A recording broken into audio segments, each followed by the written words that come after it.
Please keep the cook. Hello! Welcome, guys. It's Friday night here on Saving Throw, and it's not time for Wildcards. It's time for a nice little relaxing campfire chat with the Wildcards Posse. That's right, we're dressed down, just hanging out here by this cozy fire, not pictured, to have a good time and just talk to you guys, answer some of your questions, maybe have some salsa or some queso. Yeah, who knows? Maybe enjoy a nice, refreshing Canary the Mule. Well, Not yet activated. Not yet activated. So yeah, welcome. We ordinarily run our Deadlands Reloaded show using the Savage Worlds rule system on Friday nights, but our season just ended right before Gen Con, and as it has now become the custom, we are just going to do a little fireside chat back with you guys tonight. So thanks for hanging out. Thank you to those of you who submitted questions, and we will be getting to the questions that were submitted through our form first. And we can read chat tonight, which is why everyone keeps randomly giggling. You guys are funny. But if and when we get through all of those questions, we will be opening it up to stuff from chat. Yeah, okay, all right. That's probably for the best Diana Moon. Thanks for there'll stopping probably by. be spoilers, Diana Moon. There will absolutely, yes. And I guess that's a great thing to point out. There absolutely will be spoilers for this past season of Wildcards and probably all of Wildcards. So if you are not caught up don't listen and to 'em. spoilers do bother you, Yeah, if then they don't. maybe catch this on the replays. It'll probably make a lot more sense. It won't ruin anything for Catch you. me outside, yeah. Catch me outside. How about that? Okay. Story of nukes. So thank you very much, Diana Moon. We have we do have tips that are available tonight. We have tiers that can be unlocked with your tips that mostly involve us doing some fun stuff around the campfire, but have a little bit of something to do with next season as well. In fact, we've already unlocked the first one, which is everyone is going to start off next season with a piece of cursed Spanish gold. Yay! Thanks, Yeah, so Gunslinger. thank you very much to you people in chat, you Hooray! mysterious Need strangers. it I got it at Gen Con. desperately. Also, It's Harry Potter. But Bajoran? Yes, Vampire Bajoran? 54. Bajoran. It's Oh. from Deep Space Nine. I don't know Deep Space Nine. Oh yeah, that's very cool. I just caught that. we are though going to. Your whole hair and everything is very. It actually is, yeah. Oh, is it? Yeah. I didn't watch Deep Space Nine. I watched TNG. It's a good show. We do have some toasts we should do. Ah! So should we go ahead and activate our Canary the Mules? I think so. Okay, Yeah. I'm gonna try Where- and cover it up, Like, where like did, yeah. here on Don't the do that. table. Your No, hands will suffer. I don't care. You gotta kind of. All right. Oh God!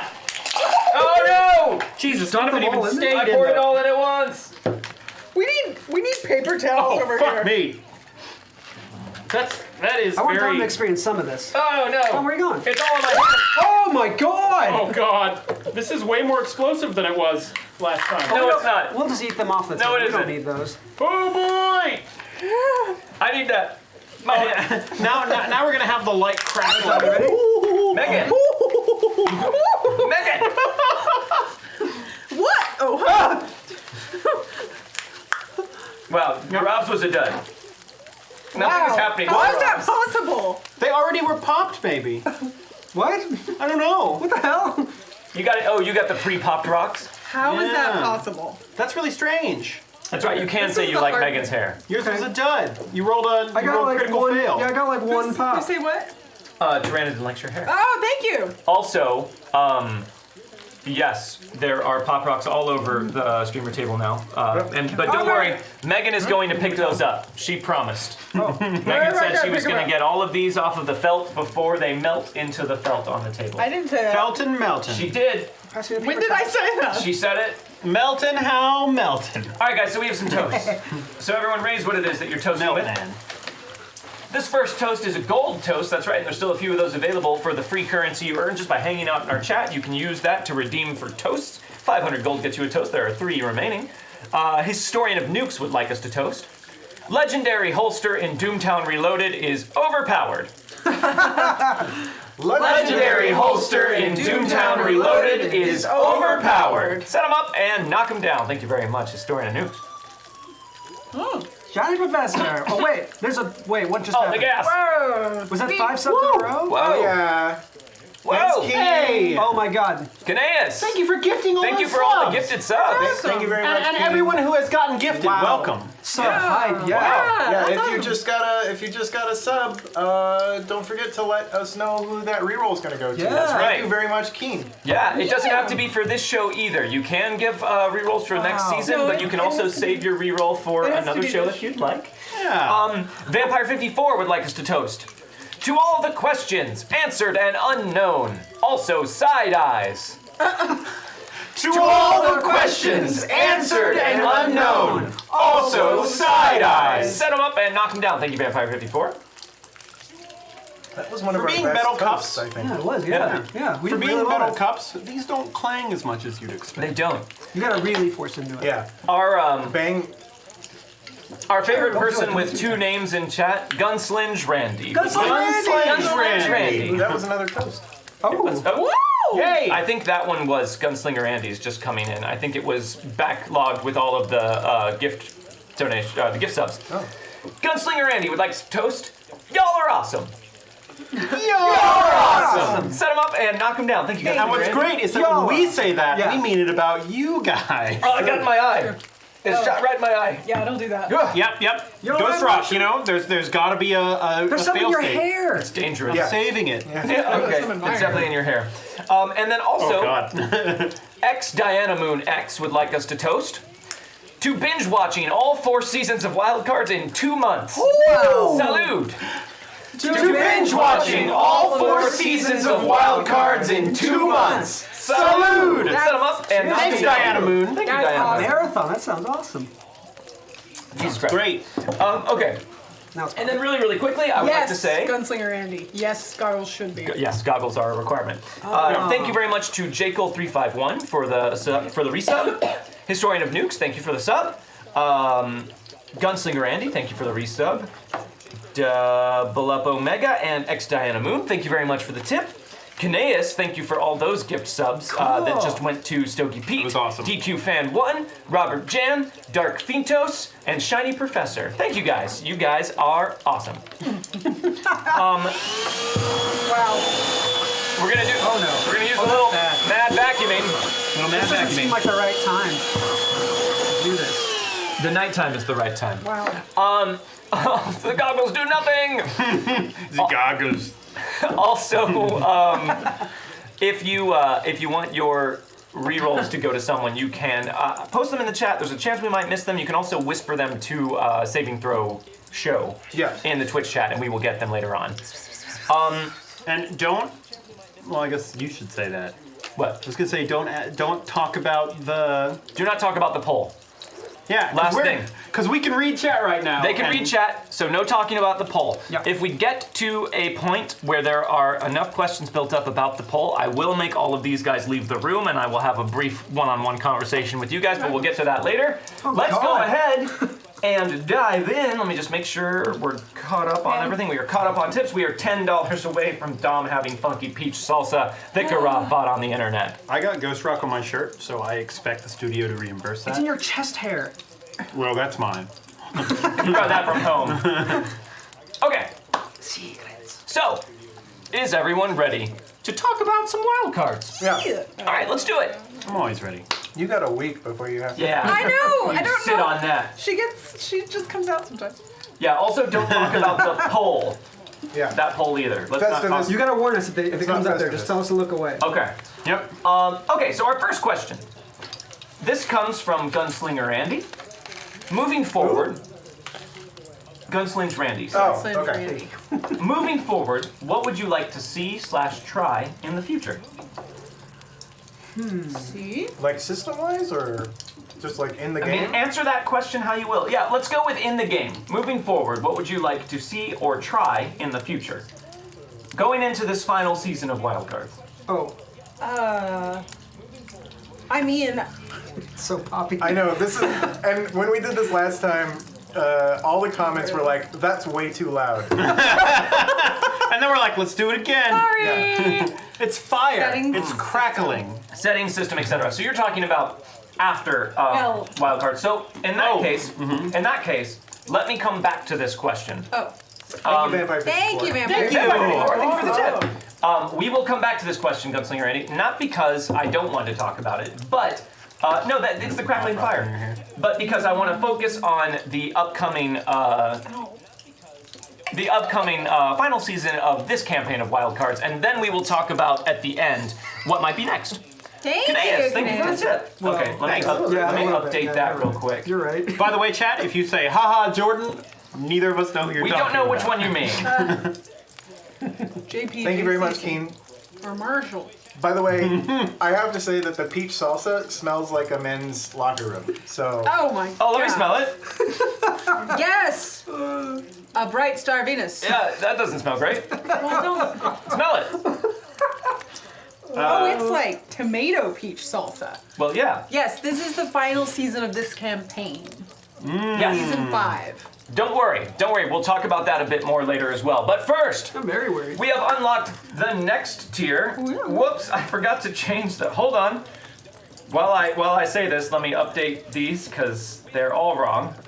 You motherfuckers are just gonna keep saying Jordan about things. They said Prime. Garaf. Am I Prime? I think I'm Garaf. Prime. Hello. Who's Garaf. Alpha? Hello. We have unlocked liquid ghost rock. Ooh. So Garaf, you have to eat some ghost pepper queso while talking about your favorite moment from the past season in great detail. Yep. Okay, let me go warm it up. Okay, and while you're warming it up, we will get to the actual first question. We will come back around to you, Gunslinger Andy.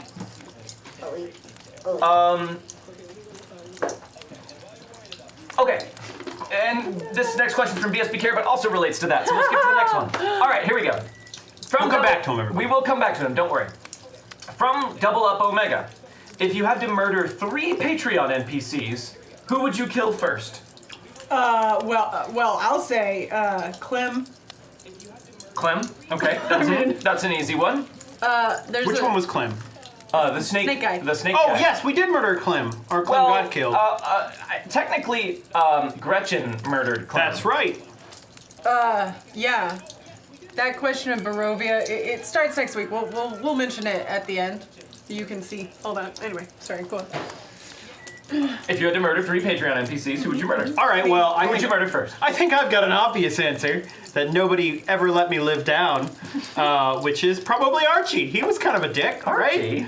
Yeah. actually, Archie wasn't a dick at all. He He really was! wasn't. He spat at Rose. Who stole from him? What? No, he spat at her just because. He spat at me because his parents were killed by a huckster, and he figured out I was a huckster. Yes. That was why. And you stole. Sure. But he didn't know I that. don't think he knew that. No, you. Yeah, at pulled that out- point, we you did pulled know out that. the screwdriver and he looked at it and was like, "Wait, that's That's not what he spit.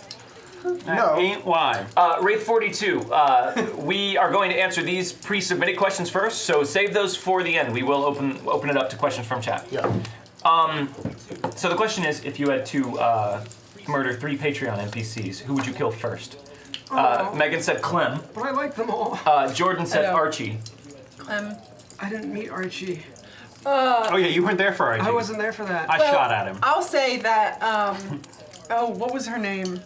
From season 1 is Amy's, NPC. Sally? Sally. Oh, The because- marvelous Miss Sally Trenton? just because, just trying to pick one because we kind of felt like she was moving in on our territory potentially. So if I just stopped there, beyond that, she wasn't. Because we could tell she was running a scam at the time. Yes, but her Yeah. reasons were way Oh, more core than I'd ours. probably kill a little girl. Oh my god! Straight up, just wait. murder. Oh, God! Snap her neck. The one who was pretending to be your daughter? What? Yeah. I mean, Oh, okay, if I'm being fair, entirely in character historian of nukes, then Gretchen would be pretty high on the list. Sure. You'd murder Claire? Huh? You'd murder Claire? She's Oh, like yeah. 9, man. Yeah. Straight up. Okay. That's dark. What? Wow. And Kind of try to She like Take stole your- some money from him. Peter Buxton says Yeah. they can kind of hear the stream echoing. yeah. Really? Is it just Peter Buxton that's hearing that, or is everybody hearing echoing? Because if everybody's hearing it, the sound in the background is probably it's our Canary the Mule I'm popping. just gonna put this on the floor. It doesn't help. It won't help. I'm just gonna put this back. There's something. Okay. There's something. Here, when we do this, does it get better? Well, I'm gonna turn off the campfire sounds because So words are doubling up? Wait, campfire sounds? Omega? I Yeah, had they're campfire on there. sounds, but now that we've got these pop rocks, it doesn't sound. Sounds like a radio or talking. What? Is there a string going on? M. Mace just hears the pop rocks. No echo. Okay, yeah, we're getting a lot of stream echo. All right, hold on, guys. We're dealing with a stream echo issue. Is there an Where's echo? that coming from? You can hear? All right, Dom can also hear it, and he's trying to identify where it's coming from. Pop rocks all over my pants. Like, you can hear? I can feel You all love this drink. None of you have it on your phone right now, do you? No? You would hear it at the table. Because, I mean, I don't know. Oh. You had it on your. Ah! It's you? Wait, how does that work? So you had your audio Plugged into hooked the in, speaker and- so you could play sounds, and then you had the stream going. Jordan! Me. Fix- It was me. Fixed it. Thanks for pointing it out. You can plug it in and Chad. just mute the stream in No. case you want to play sounds later. I don't. Oh, okay. I just had it plugged in earlier and forgot it was plugged in. Tee-hee. My Fixed bad. it. My bad, guys. That Classic probably won't mess up our JCC. audio in going backwards. All right, real quick before Gaurav has to have his Ghost Drop What, queso. doesn't he do this first? What's up? Isn't that first? No, you're first. But he unlocked this first. No, that got unlocked first. Oh, this was first? Oh, okay. We gotta raise our glasses. Yep. Peter Buxton would like us to toast. Only 5 seasons? We talked about this. 6 seasons and a movie, damn it. 6 seasons and a movie. Only 5 seasons? We talked about this. 6 seasons and a movie, damn it. 6 seasons and a movie. Set him up and knock him down. Thank you very much, Peter Buxton. Yeah, Out of the Jordan. park today. Fine. We were all like really on sync. Whatever. Thank you very much for the bit. Thank you for the beat. Pause, man. Thank you for the bitties. And then we also have another toast from Vampire 54. To all the Ghost Rock burns in the table. Also, one NPC now has the one-eyed hindrance. To all the Ghost Rock burns in the table. Also, one NPC now has the one-eyed hindrance. Set him up and knock him down. Thank you very much, Vampire 54. Are you? Okay, Yes. so, Mule. Gruff, have some of that liquid Ghost Rock there. Okay, before I do my moment, can it be from the live game? It can be from the live game. Okay, cool, because that's Yeah, my it can be moment. from the live game. Okay. Which we're just taunting people. All right, Yeah. so what I'm having, Haven't seen it. What I'm having here is ghost pepper queso from Stonewall Kitchen. I got it off Amazon. Apparently, it is soup spicy. It says wicked hot on it. Let's give it a go. What's the Scoville rating here? I don't know. 9. You can Google it if you'd like. Dumb. Yours and Garav's camera might be a makes little so bit much behind. noise. apparently. Oh, that happened last time. Hold on, we're gonna fix that too, Vampire 54. Should I wait on this? No, go for it. All right, this is a good amount right All here. right, yeah, so, Wait! Don't do it yet. wait, don't do it yet, Dom says. Sorry, Not guys. yet. A little bit slow starting to get our groove Weird. on tonight. Because we're just hanging out all casual, like by the campfire. When you put a campfire in a room, like things are gonna happen. All right. Yeah. It's super difficult. It's Smoke hot. inhalation Real hot here. is It is definitely hot. affecting us. Hi, the T-Boys. What's up, Hey, T-boys? absolutely, welcome. All right, so, camera's good. Here we go. Sweet. All right, here's a Glue. big old chip of ghost pepper queso. Get them liquid Ghost Rock going. Wait, where's the milk shit? Where's the milk shit? Tell us about your favorite moment from this past season. Okay. So,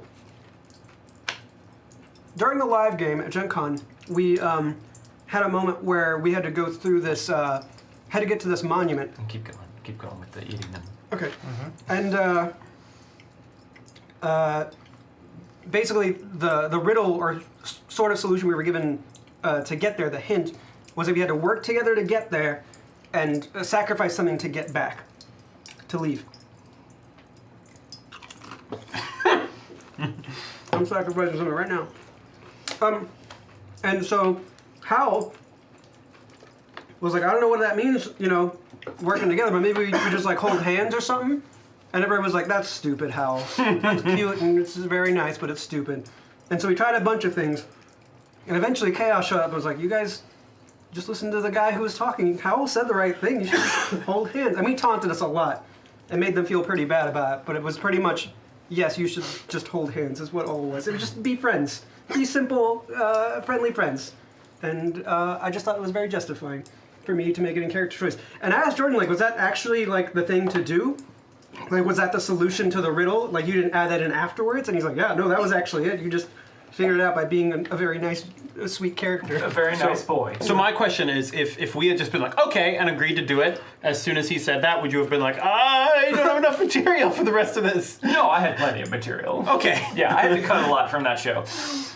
All right, and that was Gaurav's favorite moment. Thanks very much, Gaurav, for sharing that with us. How hot is it? It's all right. It's okay. Is it building up on you? It's building up. Okay. I regret filling this third ship. Okay, well, you filled it, so now you gotta do it. The next person on our list, just $10 away, is Dom Zook with some of that men's locker room. We're still $10 away? pizza. Yeah, I thought we'd unlocked that earlier. No, someone was mistaken. Oh. Oh. Actually, they weren't mistaken. I accidentally had both of them listed as $50 instead of different tiers. Oh. My bad. Okay. Okay, so going back to Double Up Omega's question, did everyone say which Patreon NPC they would kill first? I don't think Howell did. I didn't, but like, how many bad guy NPCs are there other than Clem? Well, that wasn't the question. The question was which 3 NPCs. If you had to murder 3 Patreon NPCs, Right. who would you kill first? Whatever bad guy is left, because you would never kill a good person. There isn't. You have to murder them. have to murder them. Yep, you gotta do it. What about, Star Lizard? Star Lizard? Star Lizard? Yeah, Star Lizard. Why Star Lizard? I had to pick somebody. I don't know him that well. Whoa! Whoa! Because I don't know him. Magic scares me! Alright, I think if I had to pick another, it would be, because the question was 3. I guess everyone's not doing 3. But the Well, last actually, one the I was question thinking is, of. if you had to kill 3, which one would you kill first? Oh, well, Weird. So, Handled. we did it. We By did the it. way, your Well, last the two other might one be I the same remember- price, too. No, I fixed it. Okay. the other one I remember now is the mysterious bandana woman, because she shamed Gabe in the middle of the town square. That's Remember? true. I do Yeah. remember that, yes. I remember that. I never forget. This next question is for when we are in just the Marshall and everyone else time. So not us. Yeah, not you guys, so I will come back to that one. Coming up next, coming in hot. Shiny Professor gives me a reroll. Thank you very much. Yay! Shiny Hey! Professor gives James a reroll. And thank you very much, SF Giants 49. 1718. Gabe will remember that. 1920. Gabe will remember that, exactly. Gabe will remember this.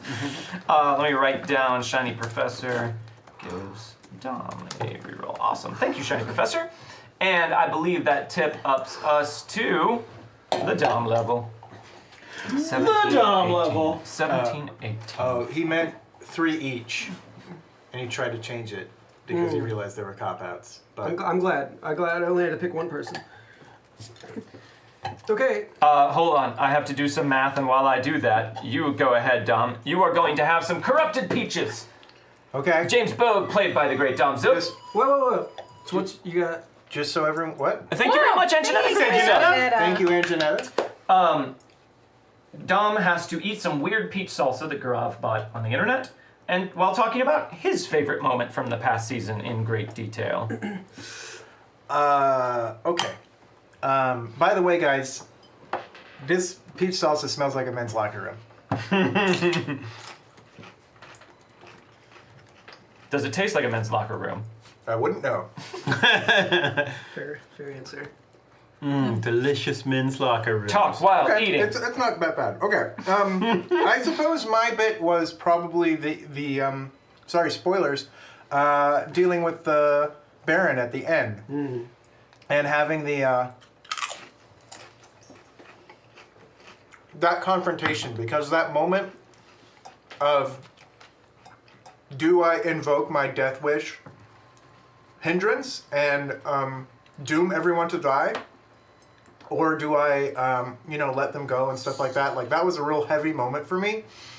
Obviously, 4 seasons of build up to that point, so there was a lot of me going, I have to, there needs to be some sort of payoff for this. And so I had a lot going into it dramatically.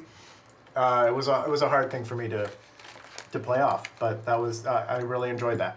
It was a real cool moment, and I loved It was that cool. us trying to talk him down from it. Like, we are, if this guy's invincible, we are boned. Like, we might be able to kill that scorpion dude, but I don't know what we're gonna do past that. Yeah. This magic train he had or whatever. All right. Fair enough. Fair enough. We are a mere $2.10 away from the next tier. So thank you guys very much. Hey, Radio Silence, that's awesome. 210. Thank you so much for tuning in. Also, Radio silence. raise your glasses for 2 more toasts. And Janetta gives Thank 1 you. reroll to me and 1 to Megan. Thank Yay! Thank Reroll you. to Megan and Tom. All right, hold on. You're tracking Hold on. these? Oh, I cool. have to. I've switched to my Gin Con Stein that I got. Oh, from Pirates of the Caribbean. Nice. Yes, yes. This D20 is from Pirates of the Caribbean. All right, I'm wearing many hats tonight, so pardon me for being slow on this. Raise a toast from SF Giants 49er.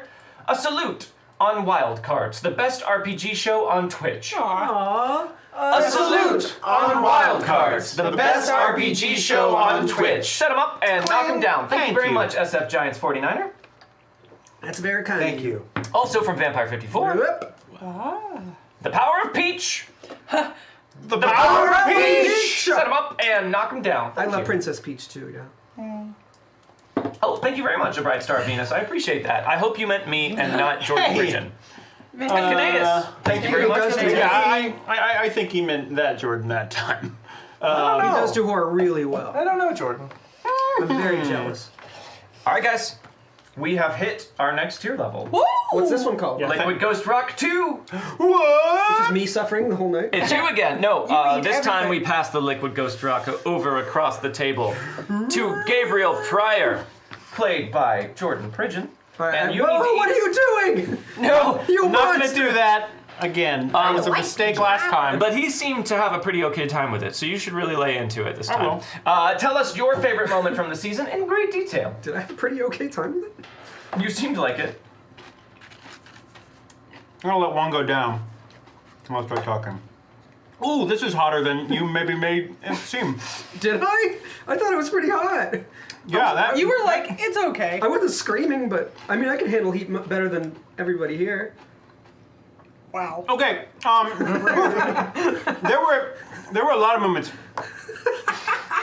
That's pretty damn hot.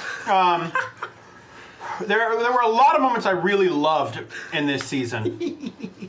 I mean, like I loved waking up from being dead and everyone getting to roleplay that. I thought that was a fucking blast. That was a cool Great. moment. My favorite moment, and this is super small, but for some reason I just was like, I loved it, and it felt so fun and cinematic. I mean, I loved all the like big role-playing things, but there was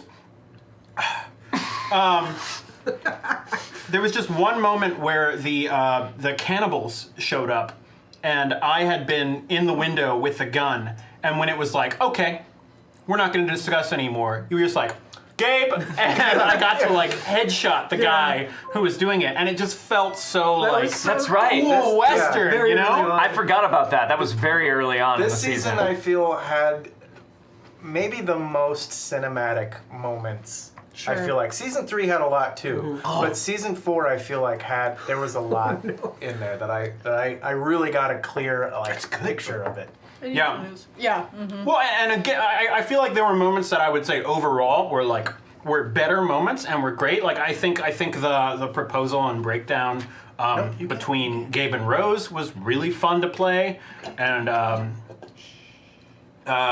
things like that. And also that whole goddamn episode, like Gaurav, like it felt so themed, and that was just because we've like gotten to know each other well enough. Sure. That like thing worked out. But I just feel like the shooting in that episode, what felt cool about it to me is I feel like this season we've gotten to a point where like we get all our narrative roles and stuff well enough that we're like that we can toss the ball back and forth to each other, and it's super fun to play. It is a lot of fun. And yes, you guys are absolutely right. There is part of a D20 underneath me in the screen, but that's fine. It'll go away on its own, maybe.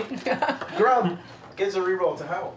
What? Who does? I Grub give. 556. Oh, Grub556 gives a reroll to Howl. They said me. Yes, Thank you very much. Thank you. Thank That you, was Grub. hot. That was hot, but it is tasty. Right? It usually is. Ghost That pepper is is real tasty. good. All right. Awesome. Moving on. It's still hitting me a little bit. Oh, Yeah, it doesn't go away. I'm holding it together. So, Not moving. this question comes from Emperor Riptide, and it is for everybody. Oh. How was Gen Con? What sort of challenges did you have playing in front of a live studio audience? So, for the sake of this being a Wildcards Campfire chat, I think we can all say Gen Con was great, we had a lot of fun, but let's focus on the second half of the question. Yeah, sure. What sort of challenges did you guys have playing in front of a live studio audience? Honestly, the biggest challenge was not really ours, it was the internet issue. Honestly, I loved playing in front of a live audience. It's been a while since I've done like a live play, and I used to do that all the time, and there's something that is so exciting about having audience response, whether that's a vocal like laugh or it's just the tension that builds up in the room for a intense moment, and it was there. Yeah. It was there, and it felt so good. And it does, one thing actually I will say that was difficult is it changes your response. PEG Clint, thank you very much. Thanks, Clint. Thanks, Clint. Thanks, Clint. But not in a bad way, but it was definitely like we're just not used to having immediate vocal responses or just feeling that response because we can't feel you through the camera. We haven't figured that out yet. Yeah. So it was really cool to be like, that was intense, I guess, or someone said something funny. And or... then, like Kanea said, we did have a few things from the audience, shouting ace during the game. Yeah, that was so much fun. My favorite thing that was shouted from the audience was someone shouted narc at House. Yeah! And that was a lot of fun. Yep. Oh, but it was good. I would like to do more of that. It was really fun, and it's the funny part is that I think you pointed it out afterwards, but like when there's a live audience, I feel my performance mode shift a little bit. Yeah.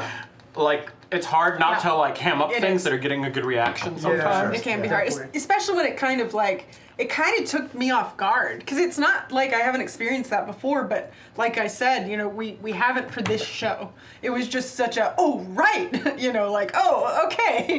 gotta remember. I feel like the setup Got you, felt Clint. surprisingly good. I don't know if you guys, because when it first was like, oh, it's a big room and we're just gonna be at this table up in the front, and it was kind of like, it's just gonna feel weird. Yeah. Like, but when Thank you all the very lights much, were down, Gunslinger Andy, for gifting that to a bright star of Venus. Aw, You guys are amazing. Thank you. And a bright star of Venus, as a new sub to the channel, you can give one of us or anyone on any of our shows a reroll. So keep that in mind. And I will have it ready for next season. And thank you very much, Clint. And I hope you know how to get pop rocks out of this velveteen. Make instructions for that. It's gonna happen a lot.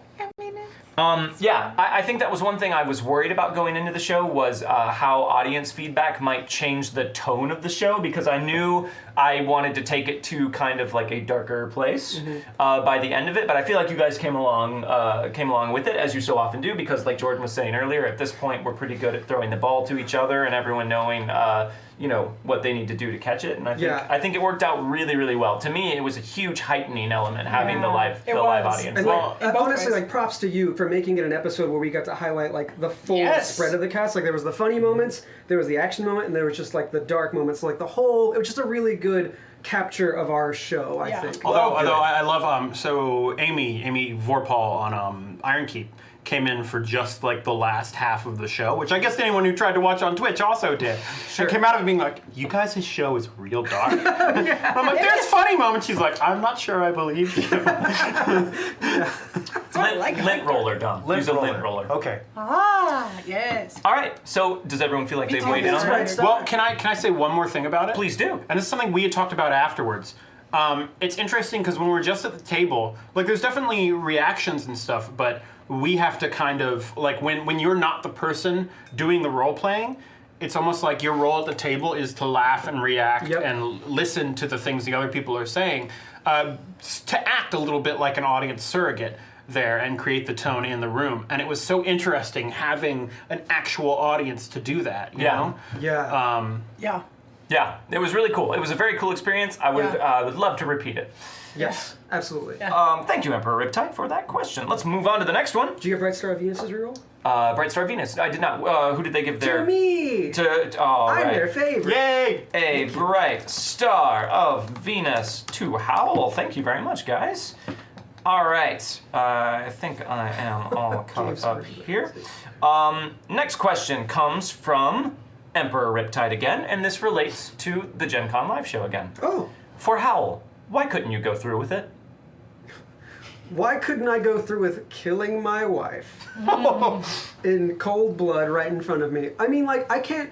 It's funny because a lot of people after the show is like, you really swerved me there, like, by killing yourself instead of your wife. I'm like, really? Like, have I not made Hal, like, the nicest person on earth? Like, why would he ever kill his wife? Like, there's no way he would go through that. He would rather kill himself. He'd subject her to your horrific death. I said close your eyes and don't open them. I said that. I tried to hide it as best I could. Like, there's not much I can do at that point. And at that point, he knew something weird was going on, but he was going to mitigate as best he could. Sure. So it's just not in his character to do that. He's just a sweet old boy, and he can't do it. Okay, fair enough. But it happened anyways. I mean, yeah, you asked me, do you have a weapon on you? And I'm like, I guess a shotgun. The goriest weapon possible. She takes it.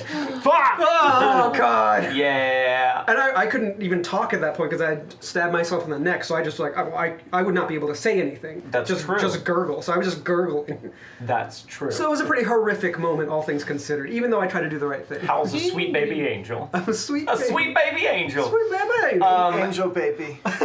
Clint, congratulations on that. I hope that it is a great. I hope that it is it's going to be bittersweet probably, but I hope that it is a great thing sending your daughter off to college for the first That's time. awesome. Congrats. That's really nice. All right, so thank you very much, Emperor Riptide, for that question. Let's move on. Okay. This is another question from Emperor Riptide, and this is one that I think probably a few people are curious about. This one is for me. Did you anticipate the TPK, or did you think they'd actually be able to beat the Bulls initially? So, my journey throughout the entirety of Wildcards so far has been, this is the longest I have A, ever run a game, B, ever run a Savage Worlds game, and C, this is the only time I have created my own story for this long. My modus operandi before this was to run pre-published adventures and kind of give them my own spin. So I am in completely unknown territory here on so many levels. What had been happening, because of the nature of the way we run the show on Twitch and the rewards that we have unlocked, it felt like these guys were untouchable for a really long time. Now, granted, I was very slow to roll out threats when the show first started. It stayed very mundane for a while and then became more and more supernatural and heavier. But even by the end of season 3, I was like, I really even like fighting the bear and fighting the wraith, I had to burn so many resources just to make them feel like they were threatening presences. Like, you guys could have taken down the bear way earlier than that, but I burned all of my fate chips just having him make soak rolls to show how tough he was. So this season I was like, okay, every time I create an encounter, especially when I'm creating my own creatures, the first impulse I have is like, that's gonna be too hard, I should walk that back. So this season, when I have that impulse, I'm just gonna ignore it. Boy, did you. And you guys did fine. You guys were doing fine. You were struggling, but you were doing fine early on in the season. So I kept going like, okay, what's harder? We got to Methuselah, and you guys did fine. So I was like, okay, we can still keep going. So the spider, the giant robot spider, was my first like, okay, this is hard. This is really hard. That was my first one of those. That very, very nearly killed me. Well, yes. I mean, that was a whole other situation, and there were extenuating circumstances. So the next episode, you're like, let's just finish them off. Los Diablos are in the Marshal's Guide. The bulls are in the Marshal's Guide as written. Well, with a couple of exceptions. A, I made them half human, half longhorn minotaur things, because that's how I read them. And then B, to make it a little harder, I had a chat unlock that gave each one of them a tiny personalized bonus against each one of these guys specifically. That was not what made that situation too hard. Those things are hard as hell to beat, and I didn't realize that fully until they were on the table going up against you guys. On paper, I was like, this is gonna be no problem. I have to even buff them up a little bit just to make it a threat. In practice, I was like, oh my God, what have I done? What have I done? Oh no. Real quick, thank you, Del, for what you said up there. That was so I was cool. just completely, but I really appreciate that. What? We're talking about the women in gaming panel. Oh, awesome. So yes, I did not anticipate a TPK. In fact, I thought they were going to be able to steamroll those things pretty easily. That whole encounter came as a huge surprise to me. So that is the honest answer to that, and I believe there is another question later on following up on another point about that. I really thought he planned it. I was sitting there going, at one point I was almost like, I think we're supposed to die. Yeah. I swear I didn't. I almost had Rosaline go, fine, just kill me, because I was pretty sure, but then I kept looking at him and I was like, I don't know. I think they were to Dom, like, in the episodes, like, I think we're supposed to die. And he was like, I don't know. And then he started going through, like, the credits and stuff. And I'm like, what? What's happening? Why? Yeah. And see, I did all that because while you guys were dying in the fight, in my brain, I was panicking. See, I looked at you and I saw this, like, look on your face as you were rolling stuff. And it looked like you were like... But he's also an actor. What do I do? He's an actor, so I thought he was acting it up for us. But I even said this during the thing. You never ask chat to help us out. You never go, hey, they're actually fucked right now, so you might want to help them out and give them a sub reroll or something right now. And that immediately tipped me off that something was going wrong because you were like, okay, yeah. And here's the thing. I've always been pretty straightforward as far as I'm concerned. Like, I want to tell a satisfying story, but we are playing a role-playing game. So if the dice land a certain way, I've always been willing to kill these guys, if that happens. However, in the episode before a season finale, before the very final season of the show, killing everyone just didn't seem like a satisfying way to end the story. But we'll get to that later on. Well, it's not like the way it resolved didn't feel super damn narratively appropriate. Well, I'm glad, and we'll get to that. We'll get to that. So thank you, Emperor Riptide. This next question is from Gunslinger Andy, and this one is for everyone.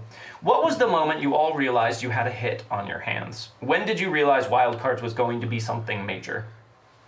So first of all, thank you very much for saying that about the show, Gunslinger Andy. We very much appreciate that. I guess we... Now? Yeah, kind of. This is it. Right now for you guys? Yeah. Well, It wasn't now for me. Well, okay, so I'll tell you, Jordan, of course, being the GM, but him and I were kind of big on like, let's do a show like this and let's focus on the story and drama and all that kind of stuff because we're theater kids and, you know, it's what we want to do.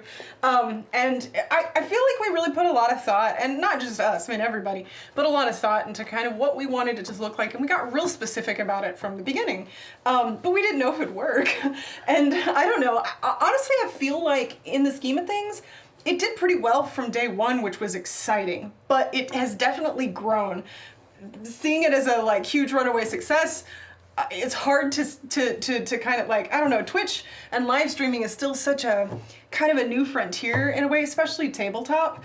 It's kind of hard to see where that level is, so I definitely feel like it's done really well, and I can see that it's growing, and it's super, super fucking exciting.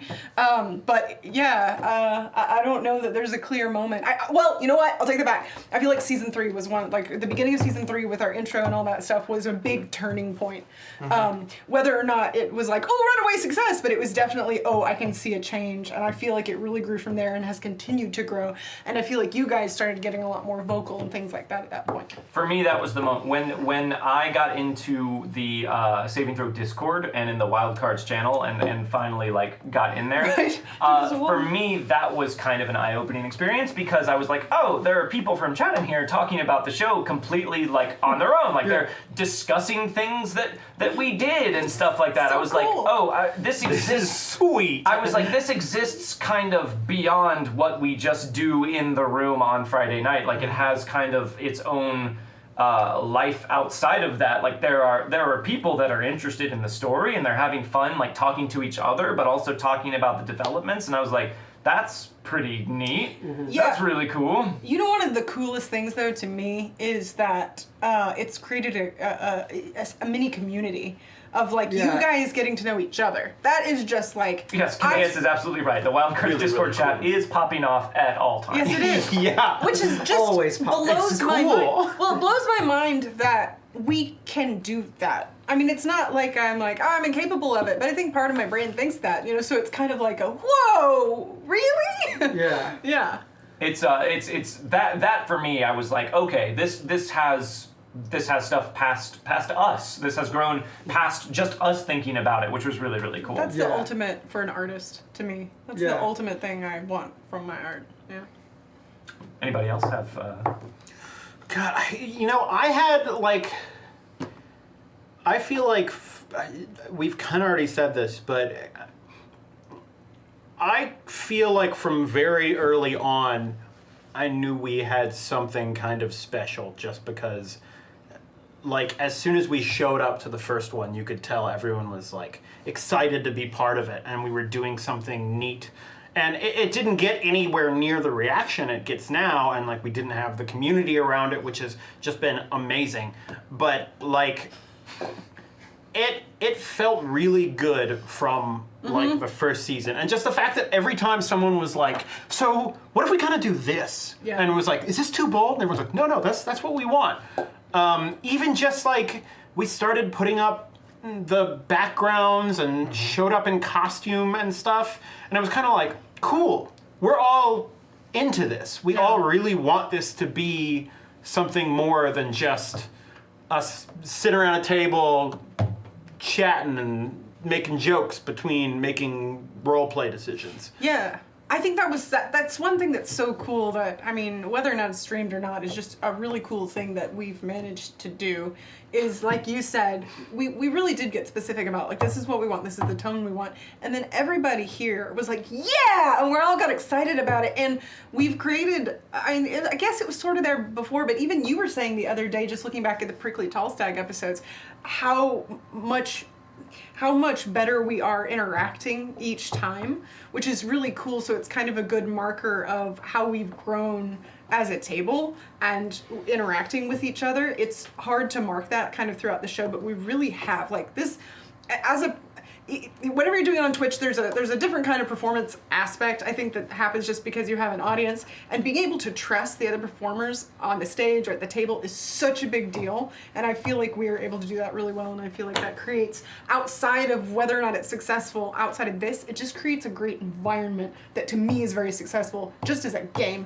for us and for myself. Mm-hmm. Yeah, I along those lines, I feel like, you know, if you're lucky enough to sit at a table, whether in a home game or a stream game or whatever, with people like I get to play with here, like, count yourself like super lucky, because it's not an easy, it's not an easy thing to find people, let alone 4 other people that are in tune with how you're seeing things, you know, and are open to that. And I think, you know, yeah, that first, even Session 0 first episode, you know, when we were sitting around and we just started playing, that's when, you know, I wasn't like, this is gonna be a hit, you guys are gonna make millions. Yeah,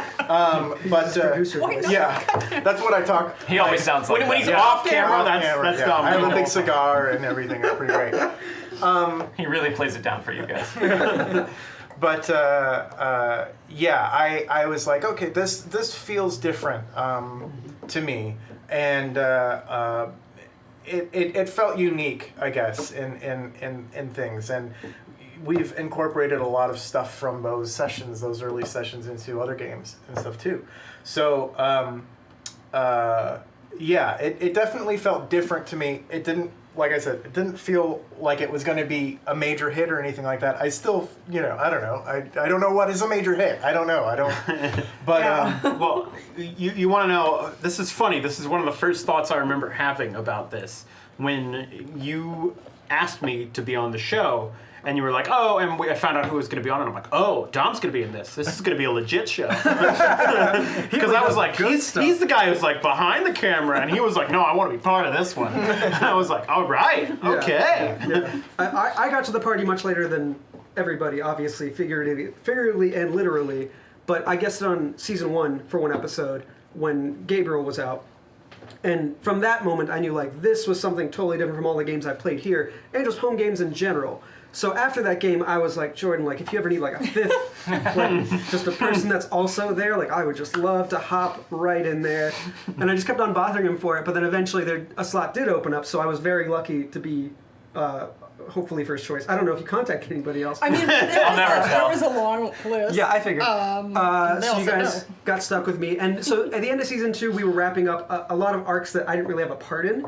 But once we wrapped up and we were all talking about the next season, and that's when I started working on the intro, I was talking to Jordan a lot about, like, how Gabriel and Howell could get together and have, like, a have a fun thing next season. I was like, this is so, I've never done this for another show or another game this intensely. And that actually spurred me on to make the intro as best as I could. Like I just put a lot of work into it, and I think it showed. Yeah, it so showed. like the start of season 3, I think, is when I felt Yes. like that spark was just like super hot. Well, there was something that really cool that I feel like happened between the end of season 2 and the beginning of season 3. Because that was sort of the Christmas, holiday or whatever that break, and we shot photos and we just we got together for this. We had meetings, we did all this stuff, and it just really, I don't know, we just got so excited. Yeah. And then I remember that it was the three of us. Were you there too, Tom? I can't remember. It was one night we were at Garage and we were looking. We just sat there for like an hour watching different intros, and we were like, we should make an intro. Yeah. And Jordan was like, just something easy. Yeah. And Girl and I were like, no. What are we gonna do? And then he did that. And, it was fun. The thing I loved about the intro, and I mean, all of this is just like patting ourselves on the back a little thing, which is Great job. whatever. Good job. No, we're excited.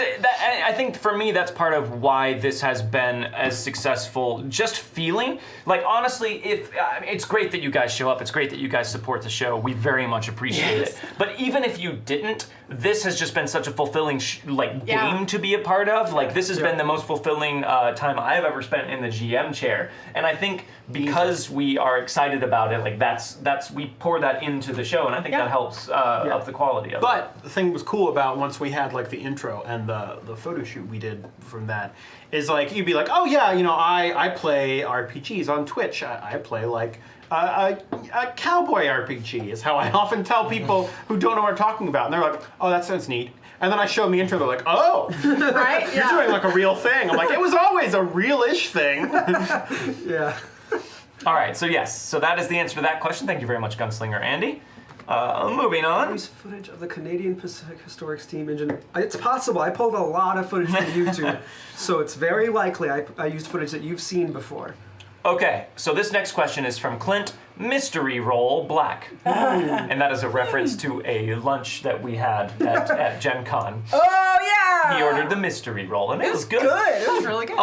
Okay, from Clint. Y'all are clearly sharing your love of tabletop RPGs through your shows, but let's get literal. I'd ask each of you to share one thing you love about playing, which includes GMing, tabletop RPGs specifically. So what is one thing you all love about playing tabletop RPGs?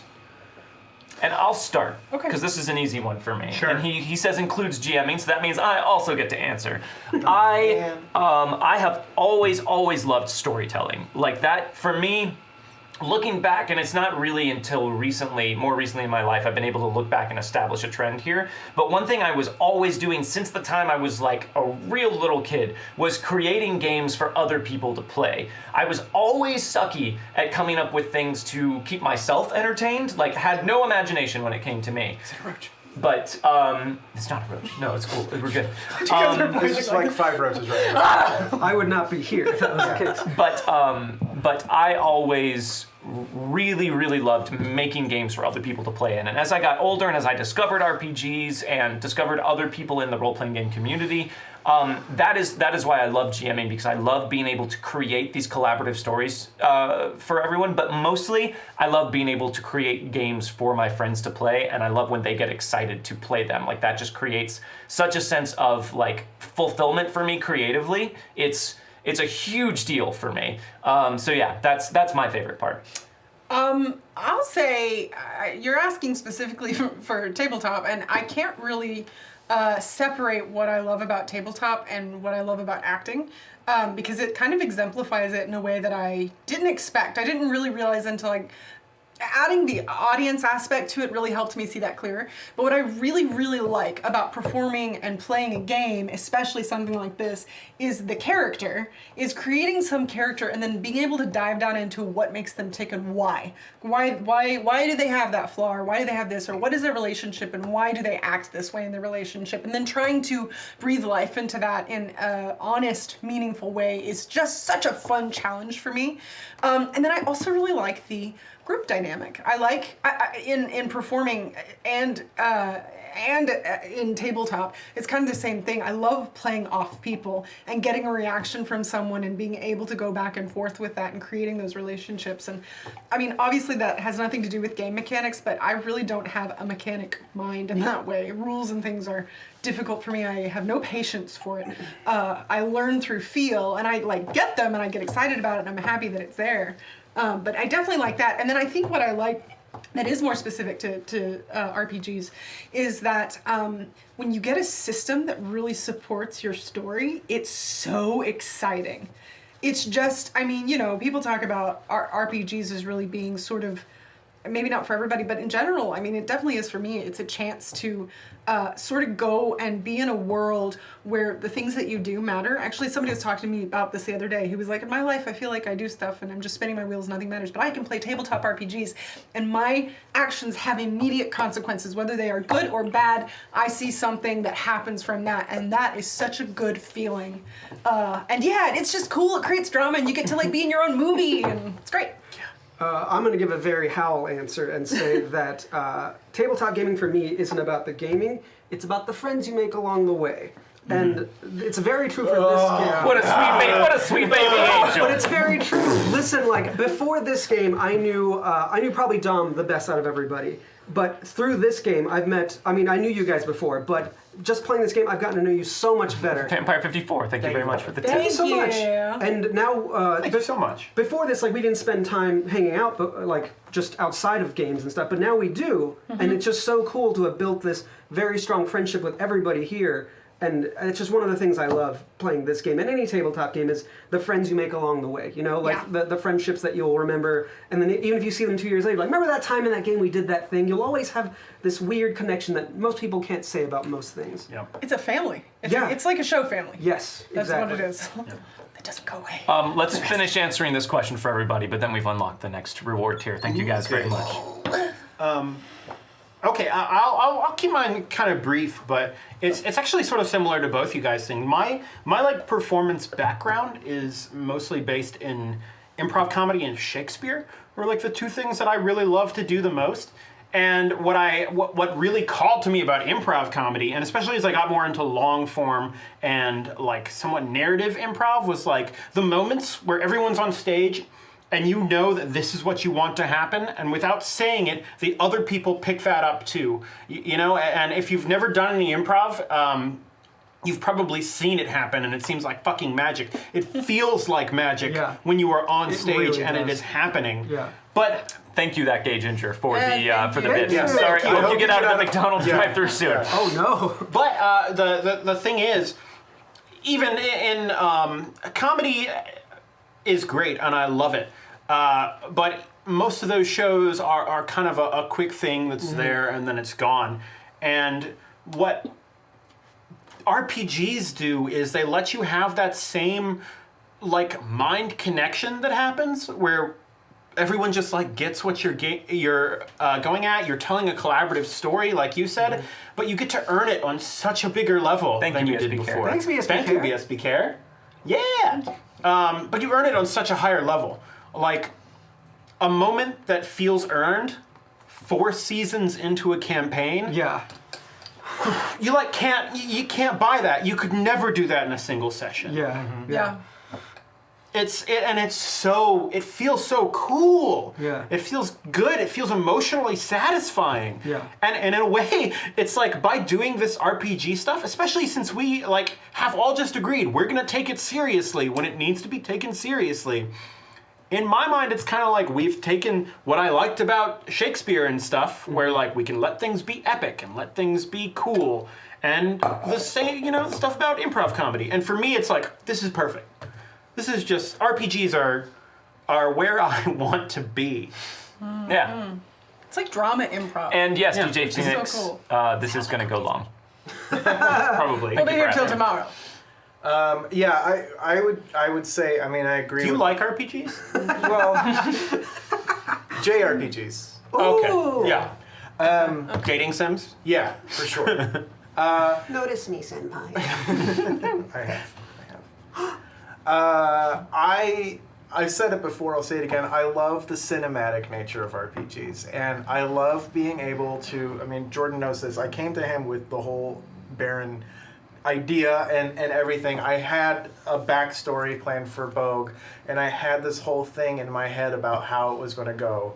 And I literally just handed that over to Jordan, and Jordan's taken it from there. And it's been amazing seeing, and again, you don't often get that sort of like simpatico where everyone is oh my God, Chad is blowing up. Right? Things are flowing, and you can trust everyone else to be playing their roles the way that you want them to be played, right?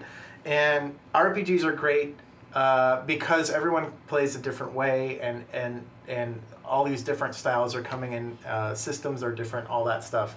But for me, it really clicks when there is that cinematic moment that you've played and you've prepared for, and you're like, this is it. I'm going to be able to say the cool thing I've been wanting to say this entire time and do the cool thing that I want to do. And you guys in chat, you have helped us out by being able to do those things. Yes. I mean, there's been so many times where it's been like, shit, I don't have the fate chips to do this. This is not going to happen. And then chat will, throw in a curse spell. Okay, it happened. Okay, I can do it. Or unlock one of those adventure cards or something. Uh-huh. Like they have access to things that allow them to just kind of kick things up that little extra notch. And that's very much thanks to you, mysterious strangers in chat. That 2 adventure card combo where we just mowed down all your... That was pretty clutch. All right, so thank you very much for that question, Clint. We're going to take a brief break here on the questions because we have some toasts. Some toasts I didn't get to. So everyone, raise your glasses. Okay. From DJ Phoenix. Congratulations on a fantastic season. May the Posse ride tall next season. Congratulations on a fantastic season. May the Posse ride tall next season. Set them up and knock them down. Thank you very much, DJ Phoenix. When they're emptier, they sound good. Well, I think this has got the pewter too, so it gives it like... From Vampire 54. That's awesome. To my favorite game, a really good AP. To the cast and crew. To my favorite game, a really good AP. To the cast and crew. Set them up and knock them down. Thank you, Vampire 54. AP stands for actual play. It does. That's Which won an award this year. The concept. And from BSB Care, Ghost Queso Hype. Ghost Queso Hype. Set them up and knock them down. Thank you, BSB Care. And on that note, Megan, it's time for Corrupted Peaches 2. Corrupted peaches. Megan, you will eat some of this funky, weird smelling, but apparently pleasant tasting peach salsa. I kind of want some more queso. And hold on, you can't have it yet because I'm up next. And tell everyone what your favorite moment was from this past season in great detail. Smell it first. Take a big ol' whiff. I already not that did. It bad. really While doesn't you eat smell it, that just smell it. It tastes worse than it smells. Okay, I can get the peach. That's not that bad. It's not bad at all, actually. Okay. Oh man, that's really hard though. peaches. Because I really liked a lot of aspects, but I'm gonna talk about one that was really exciting for me. Was the episodes when you were gone and Gabe had been kidnapped, basically. It's interesting. This is a game, like we were just talking about with performance and things like that, and I like performance, and this has really given me the opportunity to kind of merge the two in a much more real way than I ever got to before, and it's really exciting, especially because acting's hard, and this is such a good place to play with that, and I got to kind of lose my shit as Rosaline, and I was able to do it, which was really exciting, and that was a moment that I was really, happy that I was able to do, that I got to do, that there was a cool story to tell. And it was just cool. It was cool to have this situation in which Gabriel proposed to Rose and she was like, no, I can't. And then he's like kidnapped out of nowhere. And I don't know, it's just so cool. Like that to me is that's one of my favorite moments among so many that are mine and other people at the table. It's really hard to pick, but that is one that I really, really enjoyed. You know, awesome. Interesting point about that is I feel like one of the things that's great about this show is when big moments happen, you don't really have to fake emotion about things. Yeah. Like, really it don't. feels I'm very fair. real. I give a shit about these characters. Well, I mean, you guys have lived in these character skins for a really long time now. Like, all of this, like I said, is new ground for me too. But like, there's been a couple times when I've gotten emotional. I've been like, "What the hell is happening to me?" I'm just playing a game. But like, I think. The big one, this doesn't have anything to do with this season, but from last season, the moment between Ludi and Howl, when she was basically saying goodbye to you, I was like, oh my god. Like, I was like, I'm playing Ludi, but also I'm sad. But it is my turn. It is time for your own medicine. So now the Marshal has to eat some ghost pepper queso while talking about his favorite moment from the past season in Do you want great me to heat it detail. up? No, I don't. I want some more? I want cold globby. No, I don't I'll need get more. some No, there's plenty in here. I don't know. That is a lot on a chip. I'm gonna keep going. Here we go. All right, my turn. So favorite moment. So I have a hard time with it sometimes because it's way harder than he made it. Yeah, Graf handled it pretty damn well. I was caught off guard. right? Yeah. I get to see the show in two different ways. So I see the way that I hope that it goes and the way I visualize it in my head. And then I see the way that it ends up going and how it works in reality. For me, and this is such a small thing, but I got so hung up on it. During the Alzheimer's Marathon game, there was a moment when Chaos showed up into the middle of the Battle Royale out of nowhere and did this horrific stuff yeah. while Don't You Forget About Me played in the background. So good. And that just popped into my head one day and I was like, it's silly, I can't do that. Then it wouldn't go away. So I was like messaging Tyler Rhodes, who does this for a living, kind of. And I was like, hey, legally, would it be cool if I played this song during the scene? Because I have an idea for a scene and I really just want to do it. And he was like, well, sort of. He kind of talked me through how to do it. And I was like, all right, screw it, I'm just going to do it because I just really want to do it.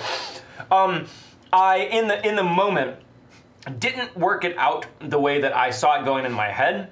I just kind of got like tripped up in the moment doing it. But for me, that was just such a fun thing. I just really enjoyed that, and I was glad that I got the chance to play with it. Yeah. So that was one of my such a favorite cool moments. Here, moment. one more for the robe. That does taste really nice, but it is super fucking hot. It's delicious, though. Woo! Okay. So thank you, Clint, for that past question.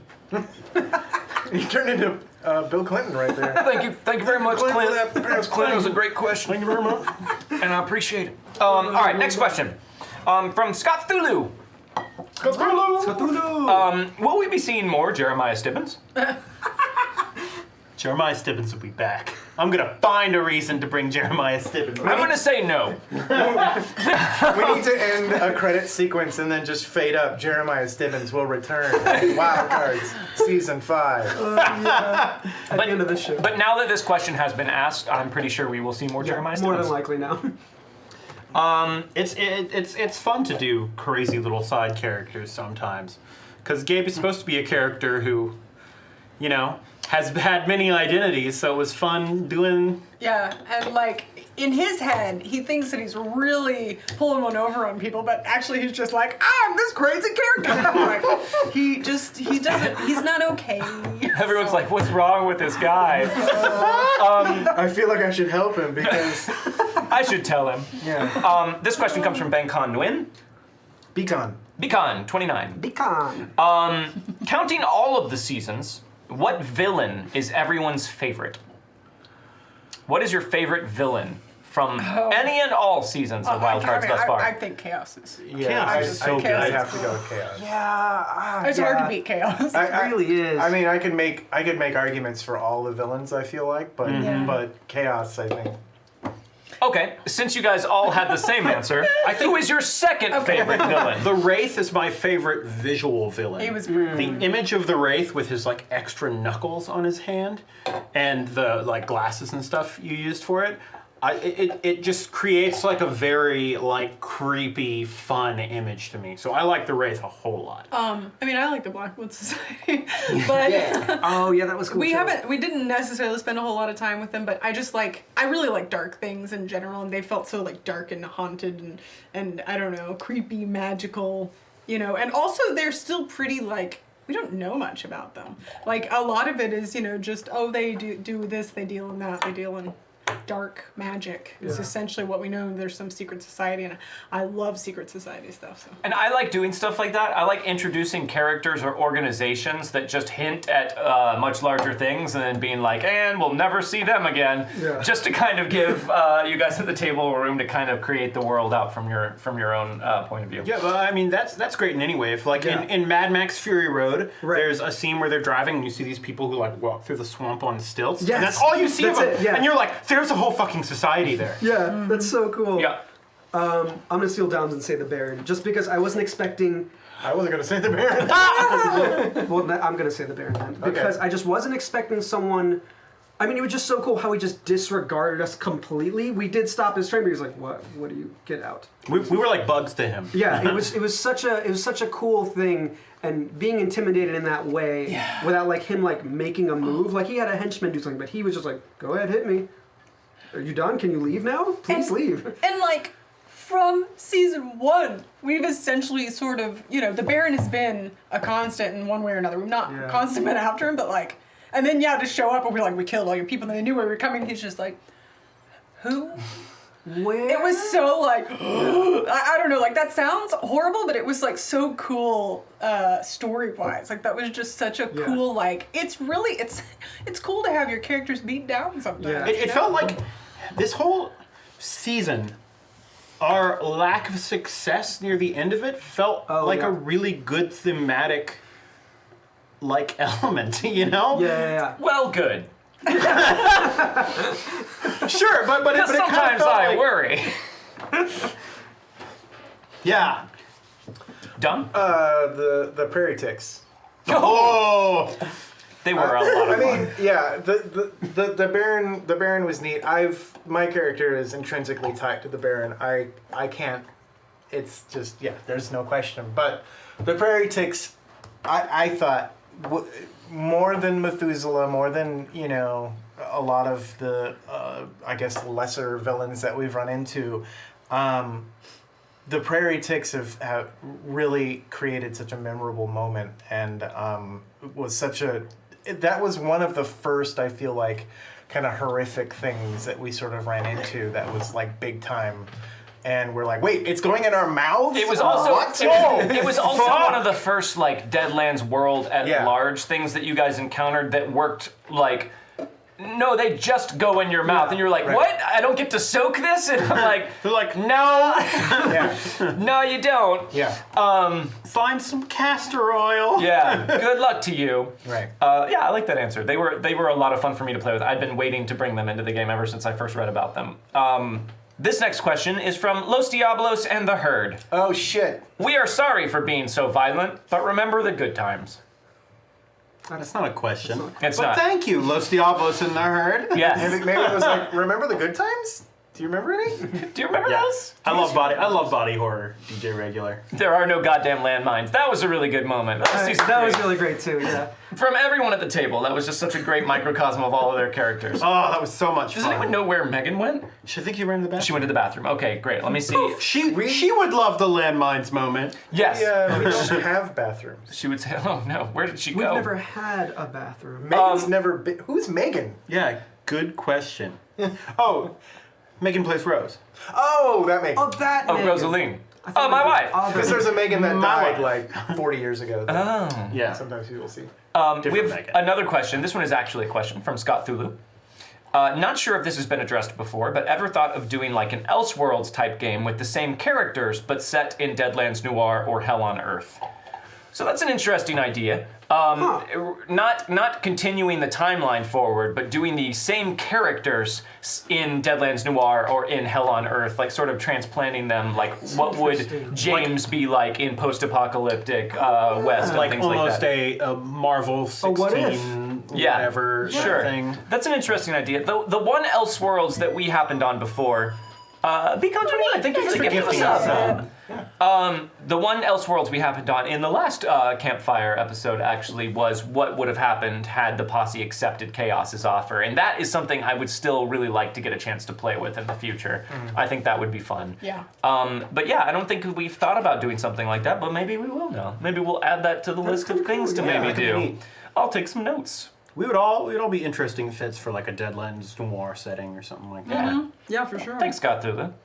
It's hard to remember too, but Deadlands Noir only takes place 50 years after the in-game time. Like, you don't think about the 1930s and the Wild West being that close together. Well, because it was such. There was a huge industrial jump Yeah. in that time. Yeah. It's crazy. All right, next question from Emperor Riptide. This one is for Dom. How long does it take to get the studio all set up for a game of Wildcards? Do you guys have any special rituals to curse the Spanish gold ahead of time? Wow. It takes me. I get here pretty early. I don't necessarily have to get here that early. We've got it down to a science at this point. But when we started putting up backdrops and stuff, I think the first time we did it was like 2 hours or something like that, because we had to set up all of these poles and stuff individually around. Now I've got them attached, which you can't see generally because of how the cameras are arranged, but I've got they're attached to the wall a little bit and stuff like that. So The studio has been reconstructed to make it more convenient to set up this kind of stuff. Largely because it used to take us so long to set up and break down the show every time. And now it's like It's real fast. it's just so easy. Like, I mean, the fact that we were able to like set up an entirely different background and stuff for Prickly Dollstag, and it was just like, we got a system. The set specific stuff takes maybe half an hour, but I do a bunch of stuff behind the scenes, trying to get all the commands right and get the toast turned on and all those types of things. So I don't know, an hour and a half, something like that. And as far as cursing the Curse Spanish Gold, we just keep it situated near me at the table, and that seems to do enough. It curses it. Yeah, we actually have a little idol that I rub all the coins on. Oh yeah, you're a little rubby dude. Yeah, always doing Yeah. That's what my you meant when you said little you were. rubby baby. That's what you said when you were. It's so easy, even Jordan P can do it. Yeah. Toe 47. Hold on to that question. We're gonna get to those questions after we answer. Oh yes. these. Oh, but that's a great question. That is a Hold on really to good that, Toa question. 47. So when we don't get back forget. to that later on. Yes. Okay. Next question from I Shoot First 13. Hey Marshall, do Fae or other old world creatures exist in your Wildcards game? If they do, will we see them in the future? Also, Gabriel and Rose rule. Thank you for being so amazing. Keep it up. Thank you. Thank you, I Shoot First 13. Yes, No, they we're do. not cannibals. Like Actually, so my there's the official canon of the Deadlands Reloaded world, which seems to indicate what I have taken from it, which is that the Manitou use the fears of the people in an area to give birth to abominations that will most directly make the people in that area more fearful. So what I take from that is whatever legend is associated with the culture that is in an area, that's the kind of abomination that it is given rise to. We actually saw a Fae creature in the subathon episode that we did of Wildcards way back in March of this year on St. Patrick's Day. It was not with these characters, it was a one-shot with different characters in the world of our game, but it did involve a predominantly Irish community that was being attacked by a Doulahan, which is a creature from Irish mythology. So yes, they do exist. Yes, we have seen them. Will we see more of them in this final season of this campaign? Probably not. Not at this point, I don't think. I don't see a lot of reason to bring Fae creatures in here, but I would say absolutely they exist in the world of Deadlands Reloaded. elves. Great question. Elves? No, but orcs, yes. Yeah. This question comes from Critical RPG Fan 13. Will Gabriel and James ever get their eye and their fingers back? No. No, fuck no. Yeah. It would mean less if they did. Yep. They never will.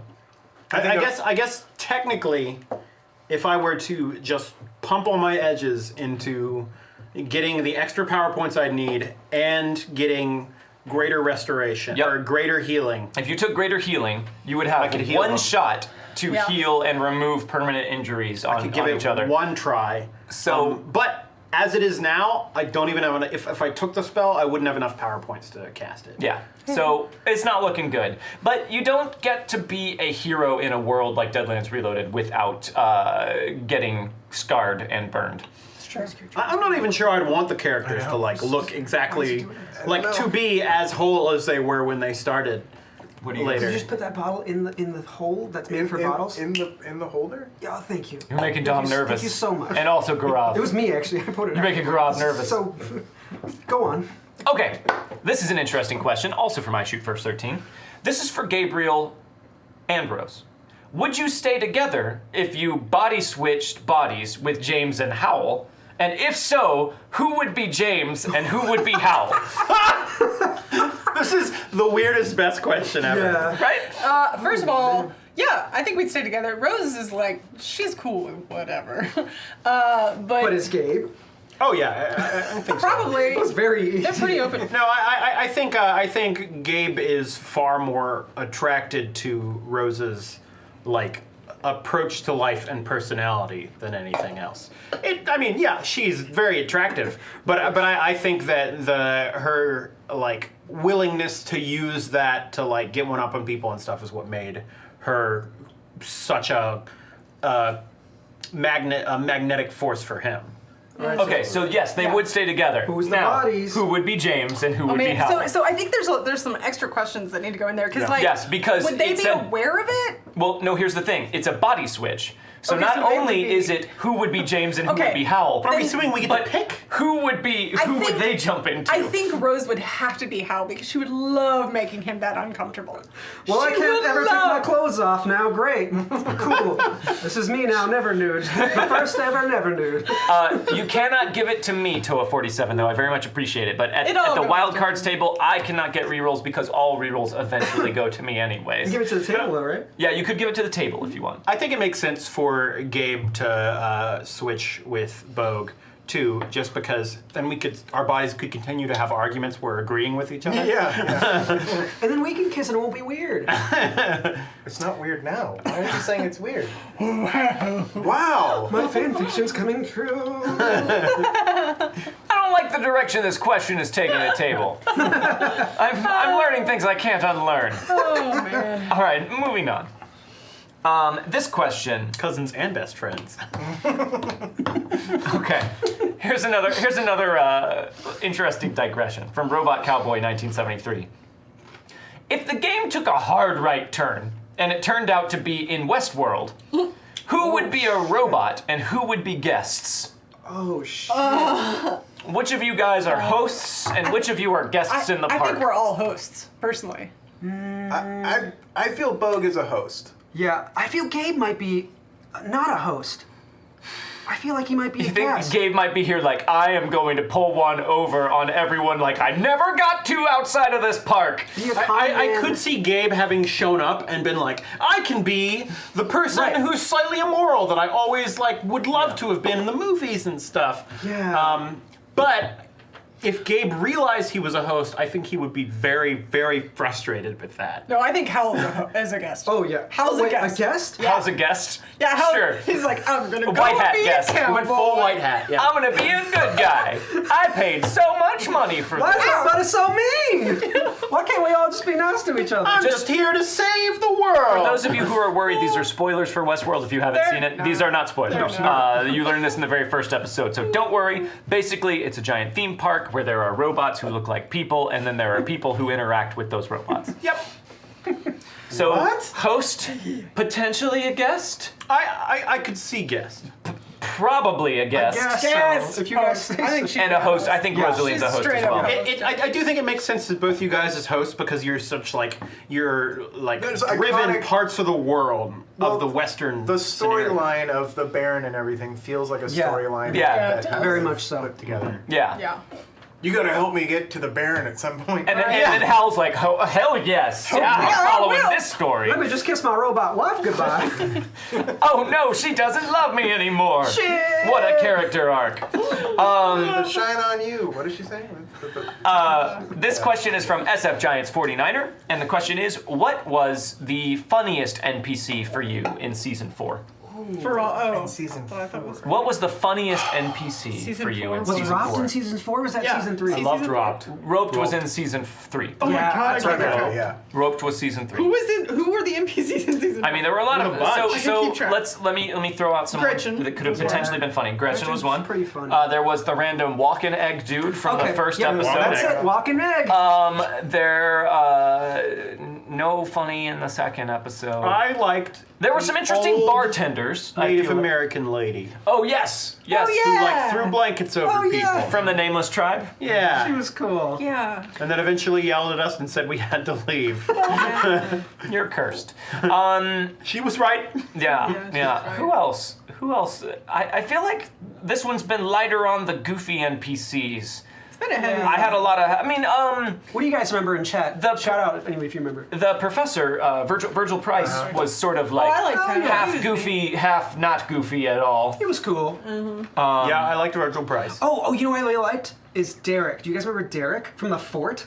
He was one of the guys who was the bandit. Oh yeah, one of the bandits Oh. that just kept trying to be like, "Can we stay in here with you?" And you guys were like, "No, fuck you, Derek." And he was like, oh, I "Okay." really like Derek. He was cool. Yeah, you missed that one. I watched it. Oh, that's right. That's right. You I didn't weren't watch there it for that. entirely live. I watched about half of it live. The dude at the other fort at Oh. Which one? The one who believed you right away, or the one who was like, "What is wrong with you"? Oh, Both of Milton. them, the combo, Milton, yeah. the guy. Oh, Milton? Who we knew for like 10 minutes. He wasn't funny. He wasn't funny, but he was tragic. Yeah. But he was great. And Gre- Gretchen. Gretchen a lot was of votes pretty for good. Gretchen. Yeah. Was the slop cook? no, That was three. season last 3. season. That was Denver. Was yeah. it? Oh, yeah, that was the God, last it episode. Was. Yeah, yeah, I know. Time's flying. I feel like we got some good answers in there. Yeah. Thank you, SF49er. That's a good question.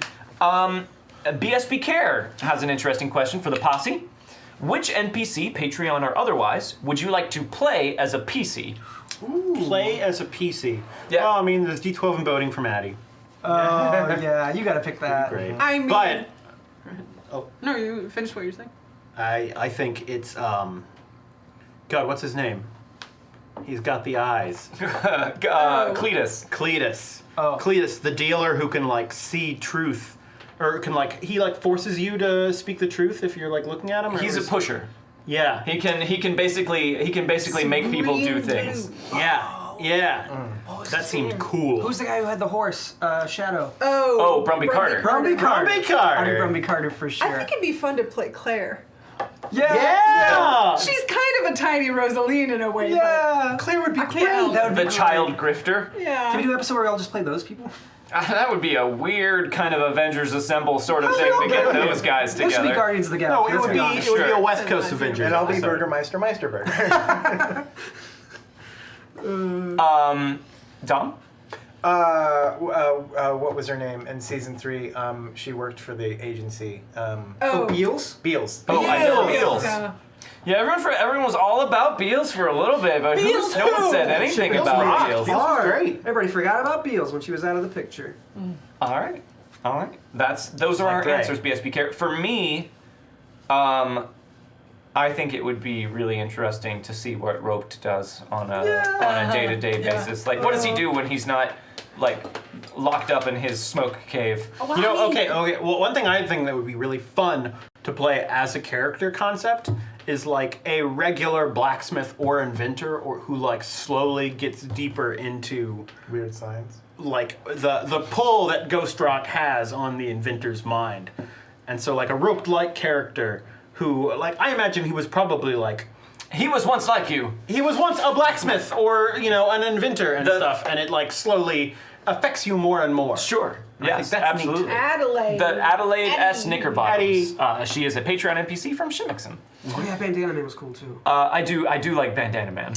Who was eventually Bandana Girl. Yeah. This question is from Mario or Richard McSundy in chat. Dom, if you had to choose an actor to portray Bogue, who would it be? I would personally choose Sam Elliott from the Big Lebowski area. Thanks, love all of you. Yeah.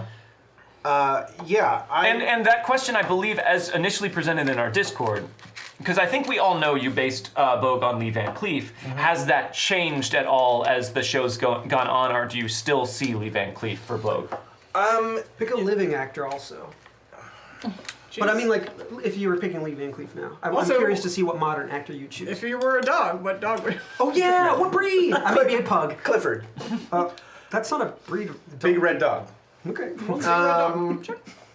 No, that's a great question. Yes, I did base him off Lee Van Cleef. I feel Van Cleef would definitely, it would be interesting to see him with an object like the Life Drinker, how he would do that.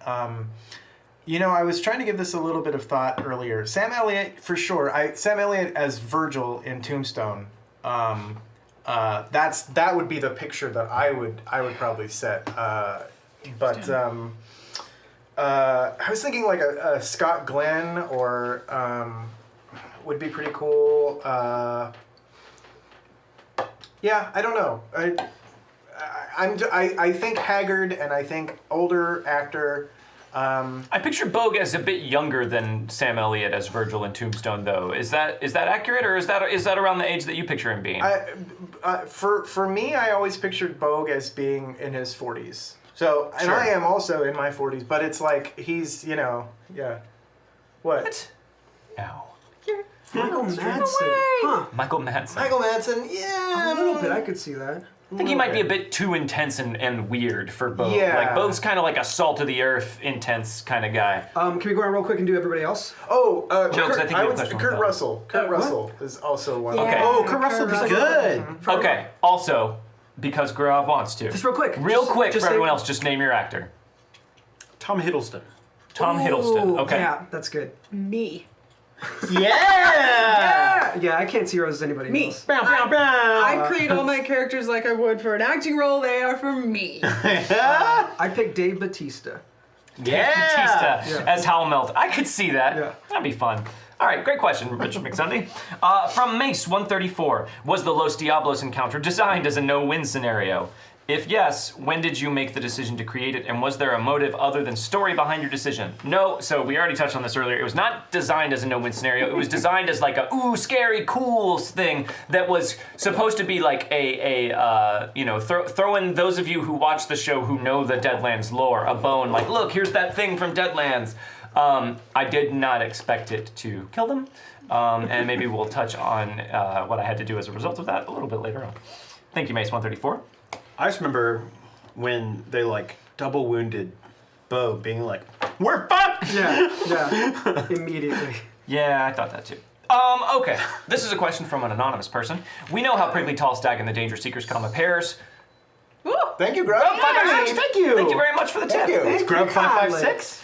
Let me add that in. Oh, that means we have unlocked the next reward tier, which is a little less mysterious. You guys get to design as a posse with my sign-off only. Right. A new card to go into the We lose mystery all box. of our fate chips and immediately take 2 wounds. Yep.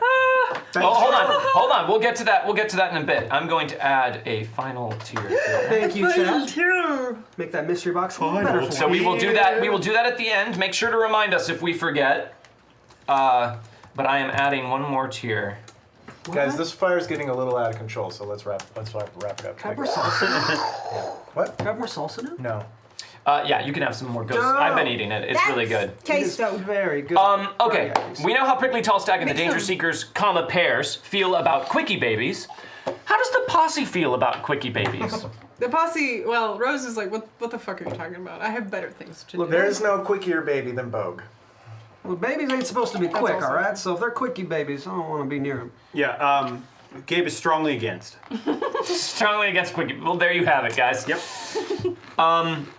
Okay, so the Hussman has asked several questions that don't really have anything to do with Wildcards, Deadlands, or Savage Worlds. So if there's time, we will come back to these at the end. This one is interesting, and it's tangentially related, and it might have something to do with Wildcards. We'll see. So the Hussman asks, how did your first RPG character die? Or did they die? Your first RPG character. RPG character? That would be for me, oh crap, Jerica. She was a fighter, and she didn't die because we didn't finish that campaign. Correct.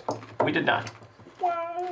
My first RPG character did not die. We did the classic everybody becomes gods by the end of it RPG thing. And it was a dark wizard named Morgoth, because I did the person who's first playing RPGs thing and was like, I'm going to be evil, so evil. Wow. And I didn't know Morgoth was like a thing from Lord of the Rings at that time. And eventually I found out it was, and I was like, that's cool.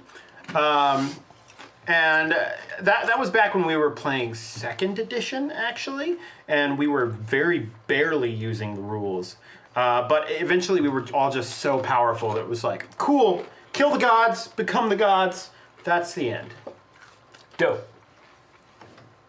I honestly don't remember. I think it was in one of your games, but what I did remember is that... Your first RPG character wasn't in one of my games? No, not my first... Oh, how did my very first RPG... How did your first RPG character die, or did they die? All right, I will still use this example because it was the first one I played here. So when I was playing Ruckus, P. Fizzlebottom, at the end of that show, he time traveled back to an earlier point in the season, and killed himself, and said, "Don't follow that one, follow me." What? So he killed himself. So I guess I killed myself, and that was the end of the show. That's pretty cool. No, my character, my first RPG character did not. He was a lizard man. He didn't die. He was just abandoned. I just never went back to that. That's character. just sad. Oh, okay. Jesus. And then, but I think my first real character death was at the hands of the Doulahan, I think. Wow. Really? Mm-hmm. Oh, well, you're welcome. Yeah. My first RPG character was a multi-classed paladin and rogue from D&D 3.5 because we didn't have a rogue, and I was like, screw it, I'll unlock stuff. And he did die. He died defending the party from an evil god, and that felt like a cool way to send him out. So that worked for me. Eirik Masterson. Nice. What's his name? I miss Ruckus too, see you now. All right. This question is from Mace134, and I love this question, and I'm sure maybe some other people have wondered this as well. If Bogue had chosen to take a wound to power Life Drinker and died as a result, would you have still had the Baron shrug it off?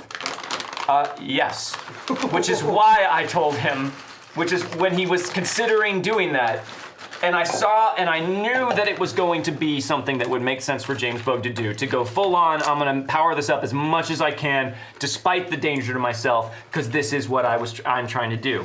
However, due to the circumstances of the episode before that one, when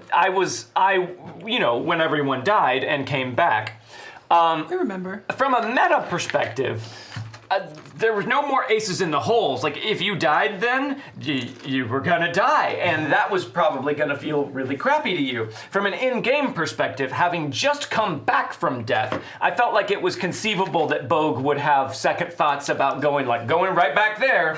And also, because Baron Simone LaCroix is an established character in the world of Deadlands, and like many very important mystical established characters in the world of Deadlands, has a very specific weakness that is the only thing that can be used to hurt them. I really didn't... I felt like, had you done that, it would have felt really unsatisfying to be like, well, he died. Yeah. So that is why I cautioned James against going full Life Drinker. But yes, had he chosen to do that, and had he died, I still would have honored what I had decided ahead of time and what is already established in the world of Deadlands, and had the Baron shrug that off, because that is not the way that you can kill Baron Simone LaCroix. And I think that would have made for a very interesting season finale episode. Then I would have come back as Claire and avenged my father's death. Yes. James Bogue Jr., a.k.a. Claire Walker. Yeah, I don't think any of us would have not agreed that it was a perfectly dramatic thing to do. Sure. But I'm glad you're not dead. Yeah, me too. Me too. Me too. Mm-hmm. So this question is from all the Gabe and Rose shippers. Gabe and Rose marriage, when? I still think it could happen, right? It's sort of a thing that was like on the table, and then they were kind of like, well, turns out this is not that important to us. Well, But they haven't had a chance. so the whole circumstance behind, like, even his proposal was very much sort of a, what's the word I'm looking for? Is sort of utilitarian. That sounds horrible, but sort of, because they don't really think of marriage in that way. They don't think they need somebody or something else to go, okay, this is a real relationship. Yeah. Oh, thank you. And Mace. Mace 134, thank you very much for the tip. Thank you very much. Thank you so much. And then, of course, at the time, so much had changed, and Rose felt so horrible, and she felt like he was changing for the better, and she was kind of getting stuck in the worst or becoming even worse, or she was beginning to see herself in a way that maybe wasn't as good of a light as she had hoped for. And I think consciously and subconsciously, she just didn't feel worth it. She felt, I don't know, she didn't feel like she could do that in that way. You know, there's a lot of stuff happening there, and I feel like she's on the upswing, but you know, there's still kind of, I don't know, I think it's kind of a, I don't know. There's been a lot happening too, so it's not like we've had much time to be like, let's talk about this marriage thing again. We have had like almost literally zero free time. This whole As a season posse has since- been breakneck speed. Yeah. Yeah. Yeah. We haven't even really been able to do the Twitter RPs because of it. Yeah, like Yeah, we, that we too. have fallen off on the Twitter RPs because, and every episode you guys are kind of like, oh, I want to do some Twitter RP. When's next episode going to pick up? And I'm like, right where we left off. Since Gabe was kidnapped, which was right after the proposal, we immediately were arrested and did a train heist and then fled into the desert. We're Were kidnapped. kidnapped by the surgeon, broke out of the surgeon's thing, fought their giant spider, left with the survivors, and were killed by the bull. Yeah. Yeah, and Like, that is everything we did. Yeah. let's be clear, we didn't have free time when we died. The No. the Gen Con episode was essentially about Right. that, so Yeah, that's true. we didn't. Well, what I would say about Gabe's mentality in the whole thing is I think he felt... Gabe has had a lot of his core beliefs shaken to an extent. Because he kind of came into it being like, pretty much all institutions and things are bullshit that people use to control each other. And I realize that, so I can take advantage of it. And I think that, one, seeing the couple who was like basically overcoming a great deal of things for this idea of marriage, to him was kind of one of those moments. Yes, shook it. Yes, DJ Regular. That is exactly. Not that is great, exactly Gabe. right. Literally being eviscerated. Can't talk right now. Yes. But I also think, in a sense, like, there had been a divide between Gabe and Rose. And I think that he thought that she was perceiving his blessedism as, like, pulling He's got a him bad away case of from her. blessedism. And so he thought that it would be, like, a move he could make to, like, show her that she was still the top priority for him. Whereas for her, she's like, you've changed, and that is a big marker of change. Yeah. Yeah. You were not cool with this before. What the hell? We've also talked, and I don't know how much talking we've done on stream about it, but Gabe does not have the full complement of PowerPoints that he is supposed to have as a blessed. We made the decision in between seasons, I believe, in between season 3 and 4, to limit his PowerPoints based on the fact that he is in an ongoing fornicating relationship. He's living in sin. And one of the solutions to that could be marriage. There is another solution that I have laid many, many breadcrumbs for, and no one else has picked up on it yet. So we'll see if that ever becomes something that develops. But if we all live through season 5, I'm sure the last episode will be a very nice wedding. Incorrect. All right. Did you know Deadlands? Historian of Nukes asks, if you played Deadlands Noir or Hell on Earth, what character concepts do any of you have? Oh man. So I will say I have made this harder for them. The first breadcrumb, I believe, was laid in the episode where they visited the fortune teller, Toa 47. I remember thinking about that. I have thoughts on the matter. They got thoughts. But So I have told them, and they have been very, very gracious, I have told them to not read up on any of the lore of the Deadlands world because I wanted this, especially this first campaign, to be kind of about the thrill of discovery and exploration and finding all of these things. So these guys have been super great players and have largely, except for a little bit of accidental reading on Jordan Pridgeon's part. That's what I was going to say, because last year at Gen Con, I bought the Hell on Earth guidebook, and I started reading it, and it like told me some stuff, and I was like, I gotta stop. I was like, this is already relevant. I'm learning things I shouldn't have learned. They've been great. So as a result of that, they don't know a lot about what is in Deadlands Noir or Hell on Earth. So they don't know what a junker is, or what a grifter is, or any of that kind of stuff. So they might have a hard time coming up with concepts or things like that because they've been kind enough to not read them yet. Now, if we're just going on like the tone of the things, which is kind of what we were doing making these characters. Yeah. I know that I really want to make I really wanted to make a character who is like an alcoholic or somehow like heavily indebted doctor who does mob like doctor work because he like has lost his medical license or something like that. That sounds cool. Yeah. Anyone else have a burning concept for something like that? I mean, Post-apocalyptic or? well, That would be noir. Oh, Probably. post-apo. I don't know. Creating characters is really difficult for me. I actually don't like it very much because I don't know. Maybe I'm too much of a perfectionist, but I'm like, I think it's just so broad. It's so hard to narrow something down and so easy to overcomplicate it, and I get so stressed out by that because I'm like, but it has to be good. But honestly, like, it's really cool to have a setting like Western or noir or something like that, and to kind of play with stereotypes. I mean, that's sort of what I did with Rose in a way, and I try to remind myself that often simpler is better or less is more in the instance, because then you can grow with them, and it's kind of fun to start with stereotypes. And I think it would be fun in noir to kind of play the Dane character, you know? The only reason The femme fatale. The femme fatale. The only reason I probably wouldn't do that is because it's so close to Rosaline. Sure. And I really don't. I don't like to repeat things. I mean, you know, there's always going to be themes throughout my characters because there are themes that I enjoy, and that's okay. But I really, when a character's back to back like that, potentially, like if that's what I was doing, I wouldn't. I would probably do something different. And I don't know. Well, noir also has like the trope of like the more innocent My Girl Friday kind of female character who could be an interesting thing to play along. I think it would be interesting to see, Intrepid Cub Reporter could be fun.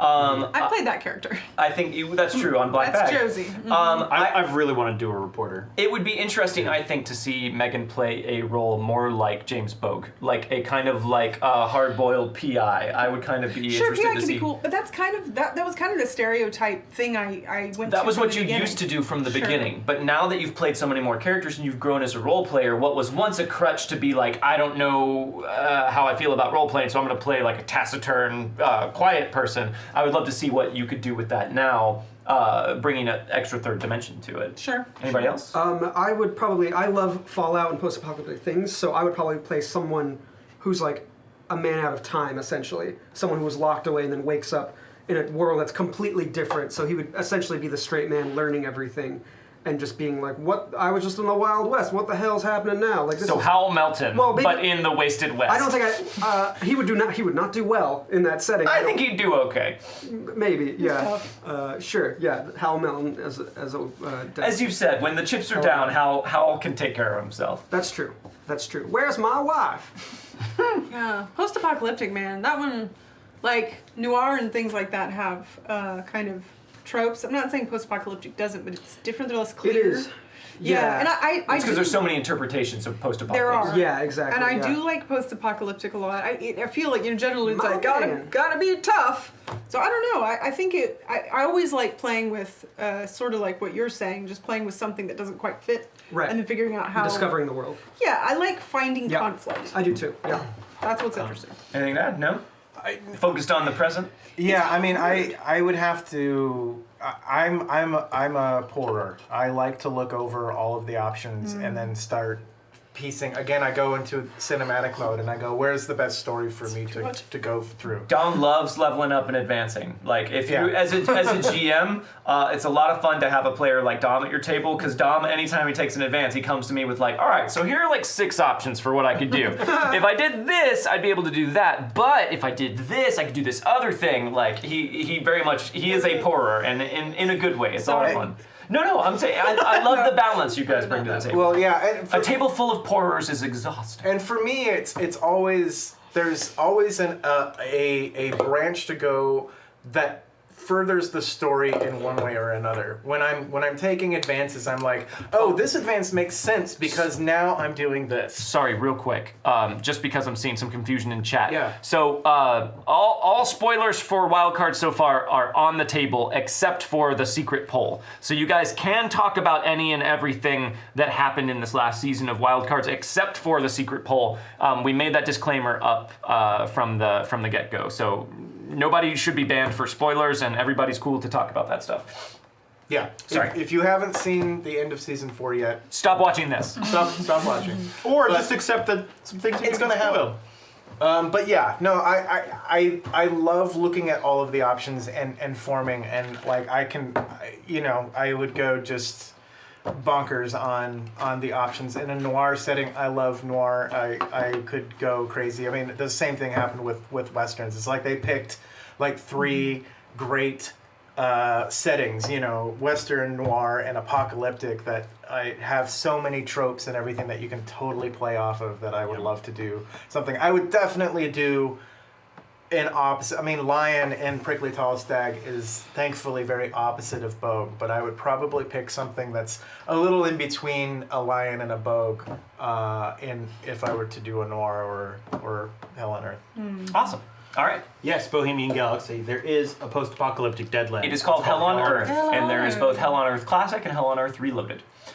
This is another question from Historian of Nukes that is going to be difficult for you guys to answer, for the aforementioned reason that you have not read all the source books. So, Historian of Nukes asks, including Hex Slingers and Metal Mages, what is your favorite arcane background? What the what? Yeah, well, I do know a bit about Metal Mages. So I know about Hex Hex Slingers Slingers. are like hucksters that have magical guns, and they channel their power through movements that they do with like fancy spins and stuff with their guns. That's awesome. That sounds It's freaking Yeah. amazing. Metal mages are mad scientists who have admitted that there is a supernatural element to what they do, so they have merged mad science with the arcane, and have this sort of like free form ability to create gadgetry and stuff. That's a very, very brief description. I've got to say, just the magic users in general in this world or setting, whatever, are so cool. Like they're so creative.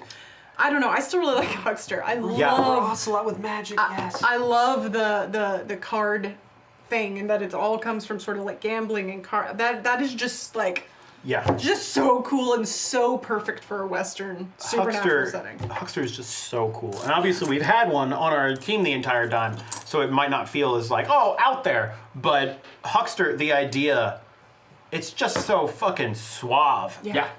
And awesome. I've said it before and I'll say it again. If I was going to play a character in Deadlands Reloaded, I would absolutely play a huckster. Like that's the arcane background that really draws me. Save any of your questions in chat for we're gonna get through these, and then remember what you typed and send it to us again when we get to open questions. We want to so we will get to those, answer Shiny Professor.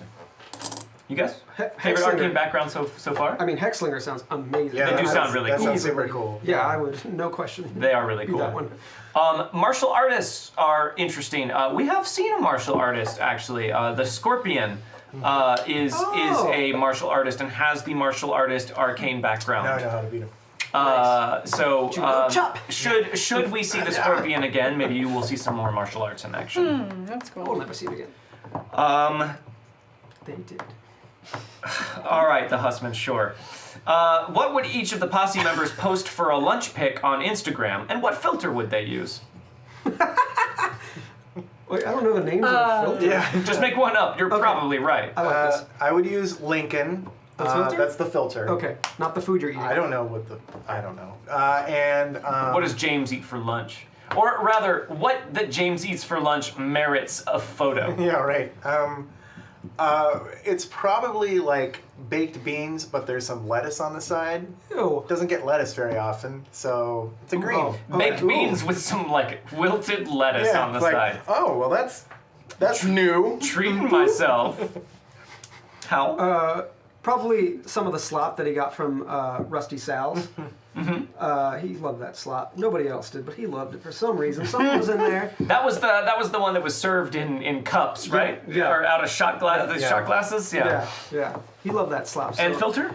filter maybe like not black and white. You want to see the color in this. You got to get the gradient. Whatever, of slop. like a high contrast, high color, high saturation filter that shows Mayfair. Mayfair. Yeah. Mayfair sounds perfect. Yes, Mayfair for my slop cup.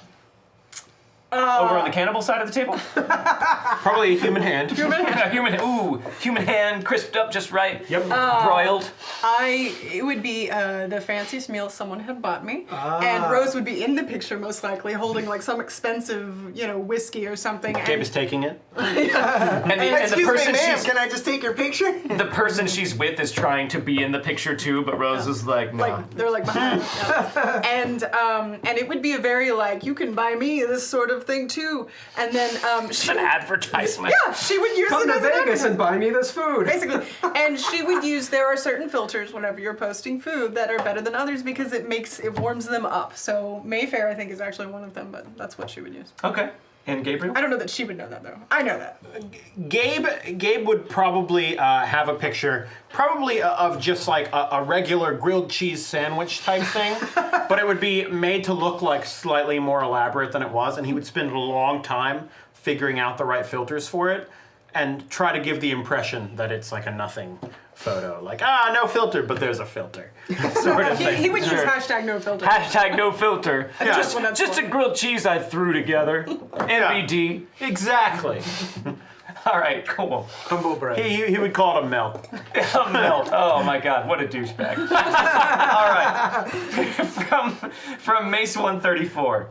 Does Gabriel intend to get a prosthesis for his missing fingers, or would he if the circumstances were better? Absolutely. I think. You don't think you can play up the mystery and the sympathy of being a fingerless man? But here's the thing. I think yes. And I think he likes the idea. Like, I think he would love to, like, do a blessing sort of thing. Like, if he was, like, playing it up and only have, like, these 3 fingers. But I think the potential... I think he sees the possible use of having prosthesis. In that, if he ever needed to be, like... make people think he was like a real badass, he could like cut off one of his own fingers and be like, all right, looks up the game. You think you can hurt me? Or Wow. I also think that being able to like take it off in front of somebody would be something that he Well, likes. also that's a big marker of who someone is. For a so- wanted man. Yeah. Yeah, being able Yes. to go back and forth between being a Would be way three-fingered man better. would be much more useful. That is not Right. something that specific that you want. So Let's keep it I around. say yes. I think he would definitely get a prosthesis, but he would use it selectively. It would be like the sort of thing that, depending on what he's trying to get across, like I think he. I also think he's barely had time to process the fact that he's and lost that is all these included in fingers on his the hand. question. Yes, like when you have the time, would you think about that? Yeah, and it's the sort of thing where like he had his fingers cut off. DJ Regular makes an excellent point. What do you You could hide stuff in fake fingers if needed. Yes! Oh. Oh man, if he could like set up a gun in one of his fingers and be like, Finger gun. I just imagine like two Christ. test tubes Wow. that you have, Yeah. but they're always like completely straight. So every time you're just like, Hey, I'm a normal man. I keep meaning to get gloves. Have a as good I- night, as- Tyrannodon. Thanks for being "Thanks, here. thanks for coming by." Hi, Tara. In. Yeah. All right, awesome. Oh yeah, but as I said, he's had like 0 time to process the fact that he lost like half his hand. Correct. Correct. This is a question from Emperor Riptide for Rose. Cool. High-class escort has been a go-to cover/profession for a while, but now that the end of the road is in sight and it seems the fancy clothes could stick out or be a burden in the desert, are there any other covers or personas you've been considering trying out from time to time? So Rose has never really been one to have covers or personas in that way. Like that was always more of a Gabe thing. Her whole thing was not necessarily to hide who she was, but to use it. I mean, she's kind of the opposite in that way, is to use how showy she is to kind of get the tension and manipulate through that. She was never really one to change, to become someone else. It's not her skill set, really. So I don't really think there would be some sort of other profession or thing she would do. That's not if it was like, well, okay, now I need to find a job. I think that's the thing that she does. Janitor. And she's, I mean, there's aspects of it that she doesn't like for the most part, but she likes the power it gives her. But yeah, I'll also think that, I mean, her kind of like goal was to essentially own like a brothel at some point, kind of be a madam, I think. And teach others the way of manipulation. Has her goal changed? I just feel like it got pushed to the side a little bit here. Oh, sorry. Not right now. Not right now. It got Gorg. shunted over a little bit. It's kind of, there's just some important things happening. But yeah. Regular people goals feel a little small. They do. Yeah. Yeah. But I don't know that she doesn't think of being a high-class escort as a negative thing either. Or as a cover, really. Like you said, that's just kind of who she is. That's who she is. She I mean, that's kind of her whole thing. She's always been very sex positive. She likes it. And she's good at it. Essentially, she's good at using it that way. Current goal, not dying. Yeah, that is her current goal, not dying. So no, I really don't think she would change that. I think the only thing that would change now is it would kind of be like, man, we probably only have like a month to live. So like instead, I'm gonna spend time with Gabriel or like the people who matter. Bohemian Galaxy, thank you very much. Thank you for the tip. Thank you. Also, Pridgeon and Garav, there you go. There's the beginning of your concept for your Weird West Vegas. Rose starts a brothel in the middle of the desert and starts attracting more business. Yeah, that would be sweet. All right. Las Vegas, sí, considering it. Good question. Let me update this real quick and let's move on to the next one. From Mace134, I like this question. To the Posse, did the kidnapping of Gabriel Pryor and the Battle Royale tip you off to how grueling this season would be, or did it give you a false sense of security that the worst was over? Oh, I mean, neither. I mean, Chaos ripping some guy's skin off in front of us was probably a pretty good sign it's going to be grueling. It's hard whenever you are running something that has a known beginning and end as far as seasons go. It's very easy to be like, okay, where are we? Okay, it's probably going to get bad. Whether or not something crazy is happening middle of the season or in a particular episode. It's hard. It's kind of hard to separate those two, I'd say, but I don't know. It's Deadlands. I kind of always expect it to be bad, and I expect every episode to be worse because we're always growing in level. We're always learning more, and we're always getting deeper.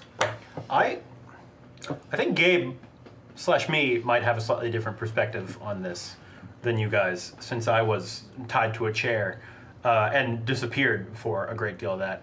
It was sort of the start of a trend of humbling helplessness for a lot of it. Like, Gabe had nothing he could do. He was entirely, he was tied down, and he could influence and help others, but he really had to rely on the rest of the group. And I think that has been a growing theme for him throughout it. And I also think that, getting through that and dealing with the helplessness, dealing with having to be the victim and having to be the guy tied to the chair, and then being smashed and other things, has brought out a certain resolve in him that he might not have known he had beforehand. Kind of being like, okay, we've dealt through all this, and it's broken me down, but we don't have an excuse to stop. You know? This is really spicy, but I keep eating it. It's real good, right? Have you tried this one? No, I Yeah. don't want that. I don't want it. Mix it. No! That's what I said. That's Mix going it. to be not good. Yeah, cheese I- peaches. I thought that was, I mean, obviously there was a practical reason behind it, and that I was out of the country for a while, but it was Such a good timing, though. it worked out. Well, I mean, yes, but it was also because I knew well in advance Jordan was going to be Yes. gone then, so I was like, ooh, here's a fun thing we can do to make that feel like not just randomly oh, Gabe, he had to go. His mom was calling, and... I mean, Sorry, no, go ahead. the first episode, my character almost died. Yep. So I have been on edge since season 1, episode 1. It's good for that cautious. Yeah, It works out well. exactly. Yeah, I do think that the battle royale was definitely a turning point in what's going to get thrown at us, right? Because we've dealt with chaos on its own, and we were completely outmatched, and so I knew that anytime we would run into chaos was going to be a big deal, and we were not going to be capable of dealing with it. So, yeah, but the amount of things being thrown at us, because usually we had been running into 1 or 2 bad guys, or maybe a posse of not just regular dudes with guns or whatever, and it's just all like, okay, boom, boom, boom, boom, boom, okay, they're all dead. Yep. That was definitely a. Hasta luego, Gunslinger Andy. Hi, Gunslinger Andy. See you guys later. Good night. See ya. Yeah, I don't know. Go. Well, so that battle royale was also the time when we used those 2 adventure cards to pretty much one-shot what was probably a boss NPC. And then, my favorite part of that was realize that those cards were still in play Yeah. and could affect you guys. Yeah. You were like, yeah, we did it. Oh crap, but that could happen to us next. So, Like, oh my god, no. we can't soak wounds anymore. Yeah. Yeah. There could be one shot that aces 5 times and does 45 damage, and then we die. Yeah. But so we were riding a little high and then Few a little episodes low. later. And then chaos showed up, and then we were just like, oh no. Oh no. And then at the end of that episode, I think we got put in jail. Yeah. Right? Almost put in jail. You got yes, you got taken to the jail for your own protection. Right. Yeah, exactly. So it was like, oh, all right, back to this now. Yeah. Yeah. All right. Cool. Oh, I also thought us kind of cleaning house there a little bit was like sort of a neat, like, it was like a catharsis of like how powerful we have grown. It was sort of a like this huge dark society who's been doing it. It's like, no, we are not people to mess with anymore. Yeah. Pow, pow, pow, pow, pow. We are not we are not the newbies who showed up and were confused by everything that was happening. Like Yeah. when we were confronted with these dark wizards, we were like, we're going to kill you. It was very gratifying to have them like pontificating and just be like, oh, you peons, you know nothing about the power that we have, and it's just like, okay, well, we're going to kill you. Who the fuck do you think we are? Sure you are. Like, bring in everyone now. Okay, yeah, there's 30 of us. What are you going to do? It's like, okay, hold on. Well, hold on, I wasn't ready. Just start over. And then we spent That wasn't fair. We spent the rest of the season being humbled, which I felt Sure. was a stronger thing because we had been able to show how good we could be. You know? Peaks and valleys. Yeah. Yes, exactly. Yes, we care. If you have questions for us, save them to the very end. We Yeah. are answering questions that were submitted first, and then we're gonna. We're about 2/3 of the way done with these. D20 Robot asks, use Amazon? Yes. D20 robot after. Afterwards. Save it! But I do. So Mace 134 asks Marshall, level from 1 to 10, how much do you regret the season finale weird food challenge? 10. And here's the reason why. Because I like doing fun stuff like that for a finale. It's like sort of like a fun thing. The things before were sort of a one and done thing. Yeah. The fact that I set that one up to happen throughout the episode was a big distracting. mistake on my part. It distracted from what we were trying to do at the table, which is never my intention. So that was a mistake I won't be repeating. Second part of the question. Everyone else, what was your overall favorite snack? I feel like there's a little rice thing. You liked the milk, Yeah. milk flavored candy, the milk crunches. They were just kind of yeah. They were just they were like Cheetos. But Nice. The cheese one. You liked the cheese candy? The one that was it looked like caramel, but it was actually cheese. yeah, It was that kind of cheese. weirded me out. It was was- cheese and butter, wasn't it? Right. No, yeah. corn and butter, cheese and cheese. I liked corn and butter. But Maybe I it was think that I think the green hard candy one was my favorite. I never got to try that. The one. muskmelon? Yeah. Kind of weirded me out. Muskmelon's pretty good. Those are still at home, aren't they? I didn't particularly care or not care about any of them. Dom is a guy that has very strong feelings about not having strong feelings about anything. He does. Like if there's anything Dom is passionate about, it's being neutral. That is something you learn spending some time with. You can't be disappointed if you don't care about anything. Jesus Christ. I'll drink to that. It's a peek into his soul. The man likes his cokes. Yeah. And besides that, it's a mystery. He's gonna be a great grandpa someday. All right, the Husman, I forgive you for the question that was asking everyone what their favorite Schoolhouse Rock song was, which has nothing to do with this. Three's match number. Because you asked this question, which I think is amazing. For each Posse member and the Marshal, if you could take back one action or decision or dice roll in this past season, what would it be? Ice roll. If you could take back one action, decision, or dice roll. Oh boy. Oh, this is. Here's mine. Los Diablos. If I could go back, what I would do is not necessarily change the fact that they encountered Los Diablos. They were at the proper power level to do so. But I would have prepared them a bit more for it. Now here's the trick. As written in Deadlands Reloaded, once the Diablos start hunting you, you cannot gain fate chips for any reason whatsoever while you are being hunted. I did not inflict that on these guys because I did not want there to be 5 episodes where I was like, nope, you still don't get fate chips. I For would them have to been be like, actually upset with you. right? So I figured like, because I'm not even limiting their fate chips, it'll be fine. So I don't need to warn them. They're gonna be great. Knowing what I know now, I might have seeded some more information like, hey, sometimes there are these bulls, and here's a thing that's interesting about them that you might want to know so you don't waste time getting beat to death before you figure out what to do in the fight. That would be mine.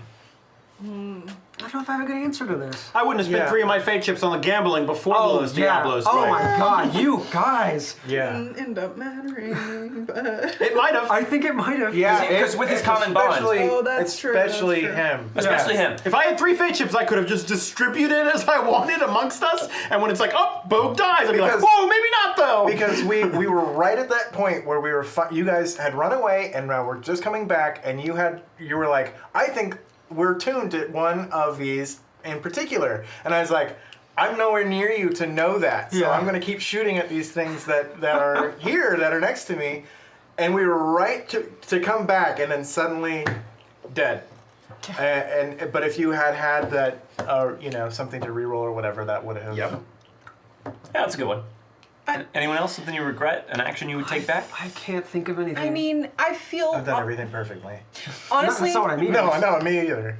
a lot of the things I don't necessarily remember them now per se, but a lot of the things that I at the end of an episode I'm like, man, I wish I had done that are character things. They're usually like, I wish I had gone further with that, or I wish I had been able to get down into that moment a little bit more. And honestly, that's again probably comes back to my perfection because it often feels one way and looks another. And I feel like after a while, and I just don't, obviously it's not that big of a deal because I don't continue to think about it, but it's usually that. I feel like there was one time, but I can't remember if it was this character or not, but I feel like there was like some really cool thing I was going to do with Rosaline and my dice just would not let me do it, and I did not have any Oh, that has definitely happened a lot with Rosalie. Yes, that has happened, Yeah. especially this season when you were Yeah. with when her you couldn't sleep. with her bad dreams. Yes, there were a lot of those, but as frustrating as it is, as it was for a player, it was also kind of awesome because it just fit so much with where she was. Yep. Yeah. So I was okay with it. Can't ask for more than that. Yeah. I think Hal would have, during the fight with the surgeon, gotten Gussie freed before the fight got really crazy and it blew up. And now she's gone. Yeah. She's gone. Done? I would have freed Gussie first. Oh, what the? That's a good answer. Yeah, I might not have pursued the fort. Oh God, we would have all been poorer for that. Oh man, that was such beautiful insanity because I was like, I don't fully know why they're doing this, and I also don't fully know why they are choosing to take a let Bogue smooth talk them into the fort approach, but I'll be goddamned if it doesn't keep working, and I want to see where this goes.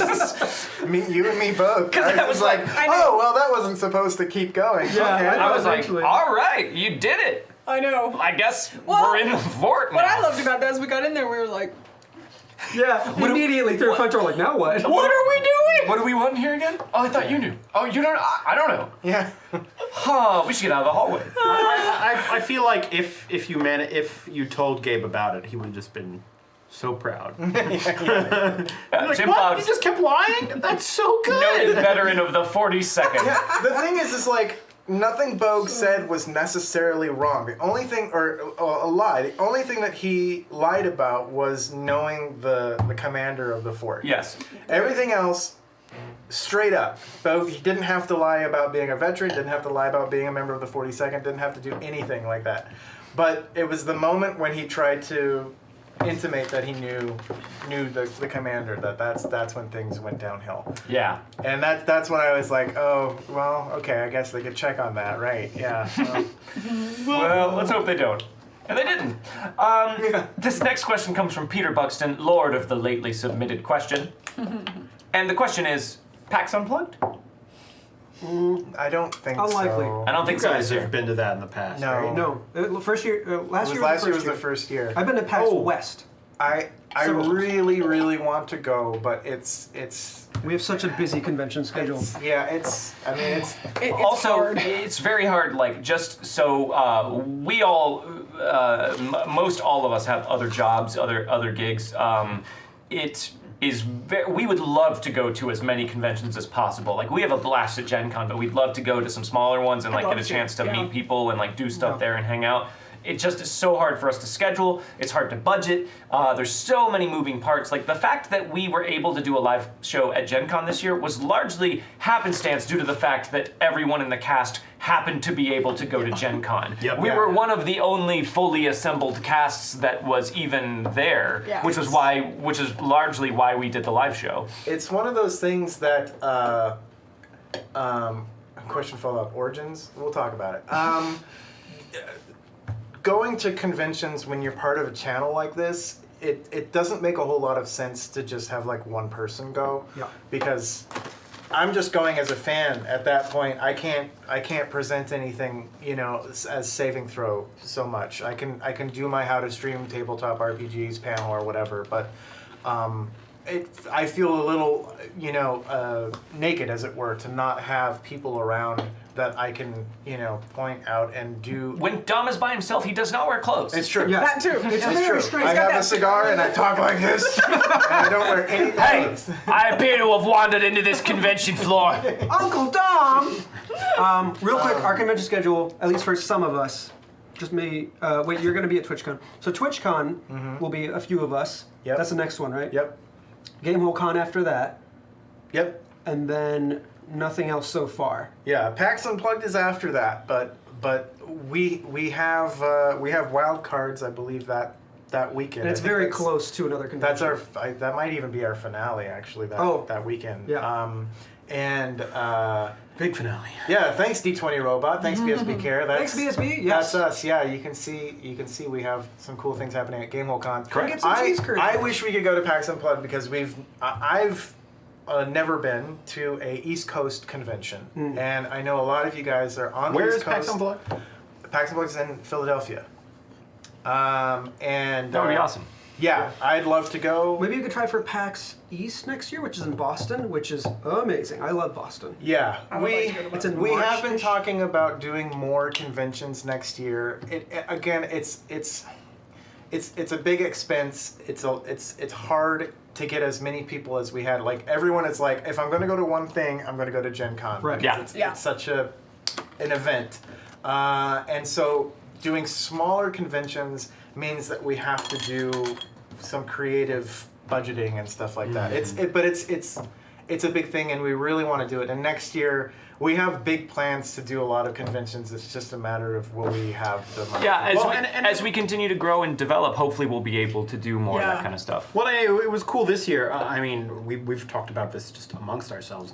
Like, last year at Gen Con, it was just like, oh, cool, we're a bunch of RPG players who are all on the same channel showing up and enjoying Gen Con. And this year, it felt like, oh, cool, we have a presence at Gen Con. Yeah, Which definitely. felt cool and was great and really fun.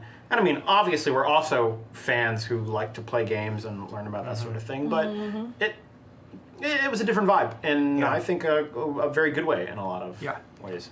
Yeah. Yeah, I'd love to go to Spiel at some point. Love to. What's that? What's Do a that tour of one Europe. people keep talking? The like Chupacabra Chupacabra in Austin. Con? Or Georgetown. Yep, Which Chupacabra one would be great. That one could be one that we might be able to manage. We'll see. We might have a question about that later on. Yeah. Okay. Well, This question comes from the T-Boys. What is your favorite campfire song? Yours or your character's? I was like, my character's a song? What is your favorite campfire song? Either yours or your character's. It's probably swimming in the swimming hole. Swimming in the Swimming Hole? Yeah. That's a classic. I don't. I am a big fan of Rooster Done Got in the Hen House Again. I was trying to think of that. That's Yeah, one that's of a my really good favorites. one. Yeah. That's one of my favorites. I can play that on harmonica too. Yes, you can. Oh, that's right, you can. I forgot about that. I think, yeah, we played that We did together. play But that. you didn't yeah. do it. Yeah. Yeah, that was a classic. Full title, Oh No, Rooster Done Got in the Hen House People Again. forget the oh no, but it's Yeah. important. Yeah. It's a bad situation. I remember singing campfire songs in like Girl Scouts, but I was only in Girl Scouts for a very short time. Then I'll assume Kumbaya. That's the only one I can think of. No, It's a great one. no. I could see Rose singing that. Never. Jonah, row your boat ashore? That's not a bad one. Real quick. Boating. Someone asked, "Are we going to play?" This is no, we're not going to play. Yes, today. this is a talkback session for the show that we Yeah. normally play on Friday nights, which is Yeah. a Deadlands Reloaded Savage Worlds show, but we just finished our season, so we are talking to fans about that. If you are looking for a live play, tonight is one of the only nights we are not doing that. Sorry. but But if please you come want back. to see us play, there's a ton of videos on YouTube. Or the mods here on Yeah. the beach. Cabin Burned Down in the Middle of a Rainstorm again is another classic, but not my favorite. This is another question from Tyler Boyce. If you could have anyone as a guest player on Wildcards, who would it be and why? Neil Gaiman. Oh, gosh. That'd be Sure. awesome. I would love to have Neil Gaiman at my table because it would intimidate me so. But also, I just want to hear him talk and be in the same room as that voice. I mean, any show doesn't need to be Wildcards, but David Tennant.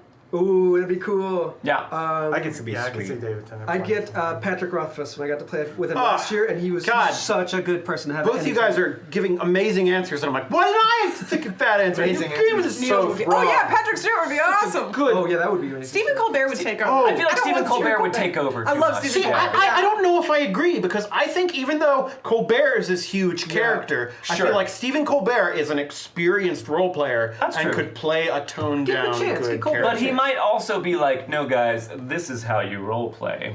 Yeah, you know, no, like I I don't could know. go either way. I think he would take over.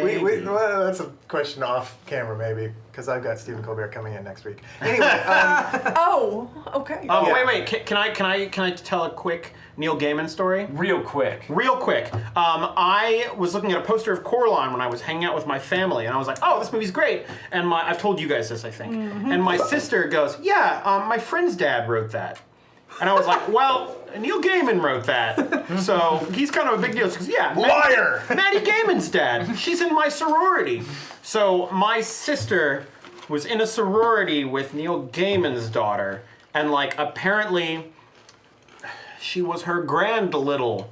I don't know exactly what that means, but like I guess there's a family structure In sororities. in sororities. Yeah, it's like a whole thing, I And think. Maddie Gaiman was 2 family lines down from my sister. That makes you her grand uncle big. Maybe. Yeah, that's cool. Anyway, But What, Neil but what Gaiman. does that make him in relation to Neil? Nothing. but I was kind of like, you don't understand how big a deal this author is in my mind. That would be mine for sure. I I feel also like he think- would be really interesting in the game. I also think it'd be cool to have Joe Hill. Joe Hill would be cool. I don't know what his experience is I in don't role-playing either, games. but I would just be interested to see, like, I don't know. But I like his ideas. I really like his ideas, yeah. Tom? Is it Stephen Colbert who's coming in next week? Yeah, which Stephen- is definitely for real happening. For real, just tune in every day and Stephen you'll see Colbert's him. coming in. Yeah, not that Stephen Colbert, just someone named Stephen Colbert. Maybe. Stephen Colbert's coming in next week. Helen Mirren.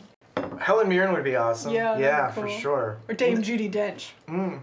She does play, yeah. Yeah, she does. Yeah, if you know good actors, yeah, great, absolutely. Sure. We'd have them come in. Send us your celebrities. In the mail.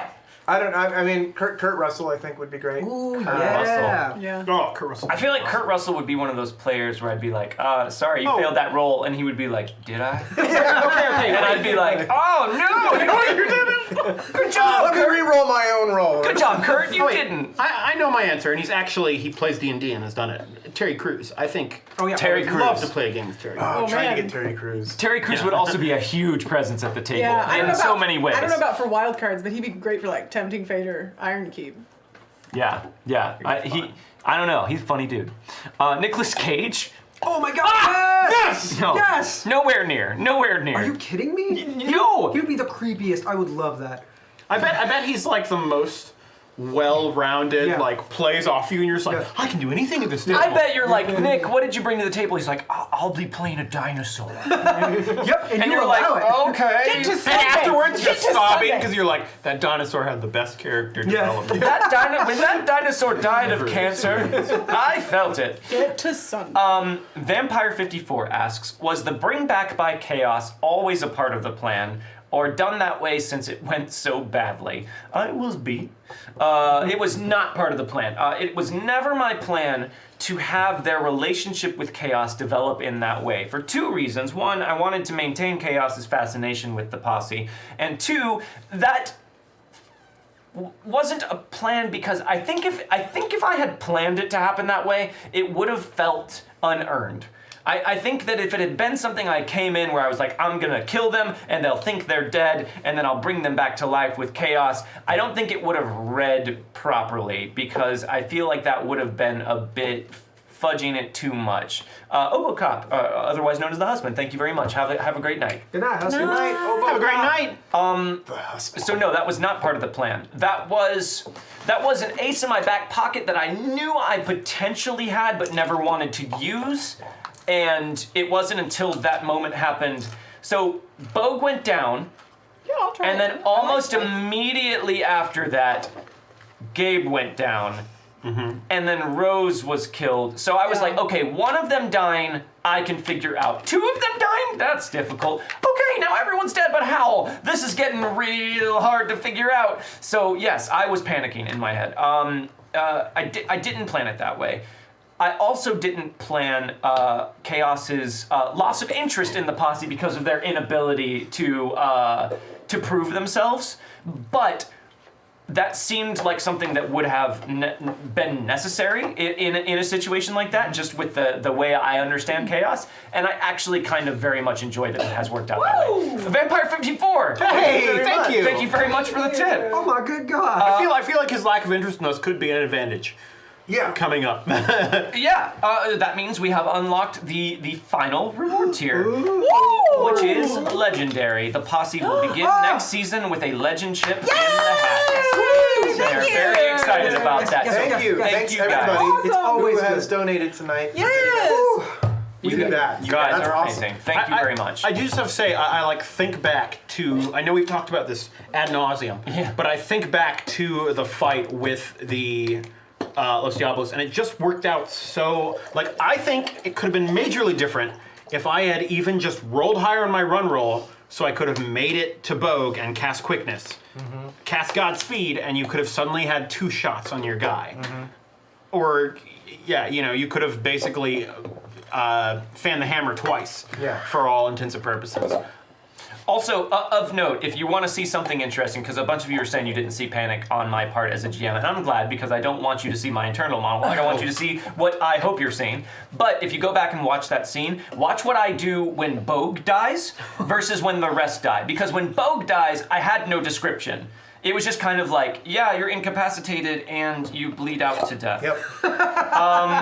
And then I was like, I didn't have a description because I didn't expect it to happen. And then once Gabe died, I was like, okay, I guess this happens. And then by the time Rose died, I'm like, all right, I guess I have to describe deaths now. So when Rose died, you know, she got speared on the horn and like lifted up into the sky. And I was thinking, like, in my head, I was like, oh, you know, I thought of a cool way to die. Like, I could describe something.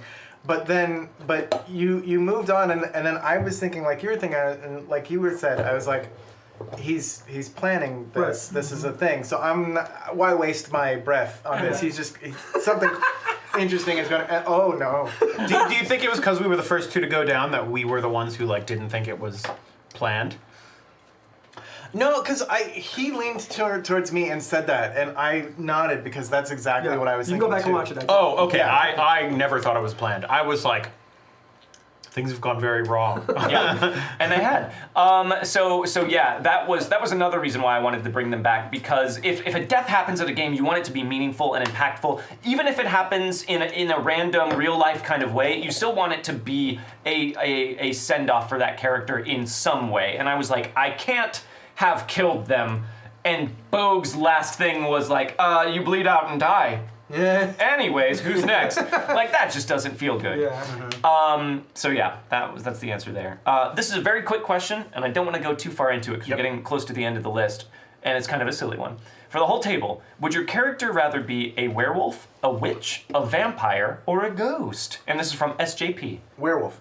Werewolf. Ghost. Ghost. She's already a witch. Already a witch, so taking witch. Vampire. Vampire. That makes sense for all of them. Yeah, I think we were all like pretty clear in our answers. You guys knew that. Cool.